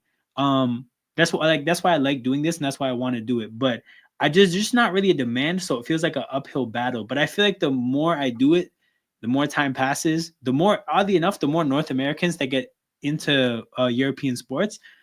Hopefully there's like enough people that are interested in this type of stuff where they want to do stuff like live streaming or like watch stuff like live streams and watch alongs, because watch along culture is not a thing here. People do not open up live streams and interact with content creators while they watch sports. That's like a very foreign concept. So yeah, it's like I said, there's a lot of reasons why sometimes when I'm doing this, I'm like, man, this is a lot of time to be putting into this. So again, moments like this are always very cool. Do you stream on Sundays? RTL shows. So I used to stream. Well, I have been streaming every Sunday throughout the season, but the season is ending. There's only 3 more Sundays worth of football. So, I mean, once the NFL season ends and we're in the off season, I don't know exactly how I'll be doing my schedule for streaming, but I'll find something to do. Fast brought me here because I'm a United fan and I enjoy it. It's surprising how good your takes are for not watching. So here's the thing, bro. I watch it, but so here's how I'll explain my relationship to European football. With basketball and American football, because I played the games and I love the games since a child, and I always made a point to basically play the game as often as possible. I feel like when I watch the game, there's a reference point for every single thing that happens. Like, okay, because I have tried to shoot the ball like this or catch the ball like this, I know if that's hard or not, if it's difficult or not, if it's impressive or not, right? So I feel like that helps me understand what's going on and have a greater knowledge of the game. I watch a lot of European football, right? But I've never played the sport. So the thing is, when I watch the sport, I can tell sometimes I'll see something and I'm like, I don't know if that's impressive or not. And I don't know if that's difficult or not. Like, I can assume, I can take a guess, but I don't know for sure. I think I know the sports that I know really well because of the reference point of knowing what's difficult and not, and what's impressive and not. I have no reference point for that in European football. So like, I watch the game a lot. I listen to a lot of content creators. I've made a point to try to study the game and learn the game as much as I can, but without the reference point of like, I've never tried to kick the ball and bend it like that. So I don't know if what he did is truly impressive or not, right? That's the thing that stops me from really being like for example, right? I don't know any streamers for NFL or NBA that stream like or like that do this kind of content. But obviously, I streamed with Sarcasm City and Flawless. I know tons of streamers now that do this for football. I feel like if I actually played football, I'd love to have like a Chelsea fan channel, right? But I just don't. I don't have it. Like I don't have that many opinions. I have some opinions, but I don't have that many. Like I don't have that much to talk about. I love hearing other people talking about it, and it would probably make more sense. Like I could maybe be on streams with Faz one day, maybe if I was a Chelsea streamer, but I don't have it, so I'm not. But I love football, man. European football, I love. There's nothing like it. Like I love obviously these sports, but the same way like what NFL delivers, I don't think anything else delivers, and what NBA delivers, nothing else delivers. But what European football delivers and what the Champions League delivers, there's nothing that delivers those things either. Bro, you're just mad that Pele's washed and trashed. Like that's just what you're mad about. Yeah, man, I try my best. Would you say the structure of European sports fan content is better? 100%, bro. The content, NFL, like North American sports content is highly commercialized. It's trash. Come back for March Madness. 100%. I will be here for March Madness. I really liked Vibe Guys. Cool Quinky Dink. Well done. Man, the Biryani Bandits actually made my night, man. Lakers Spurs is on now. What do you think of Wembanyama? Wembanyama is generational, man. Wembanyama, I think, has a real chance to be the greatest basketball player ever. We've never seen anything like him. He defies all conventional wisdom about the sport. He presents issues that we've never seen before. Literally, players will be on the court with him, and they will realize, like, oh, shit, this shot that usually is an okay shot to take is not possible with him on the court. Like he introduces issues and dynamics that never existed before. So Wemby has a chance to be the GOAT, and I hope he is, because I would just love to see history in that way. I'll show you how to bend it like Roberto Carlos. No problem. No, please give me some lessons, man. Every time I've kicked football, I felt like a complete failure. I felt like a fucking scrub. I'm like, man, I cannot be talking shit about people like Mason Mount and be this bad at kicking a football. Your takes on sports overall and where sports are moving or refreshing. Picked up a few great points, which I'll be using. Oh, say less, bro.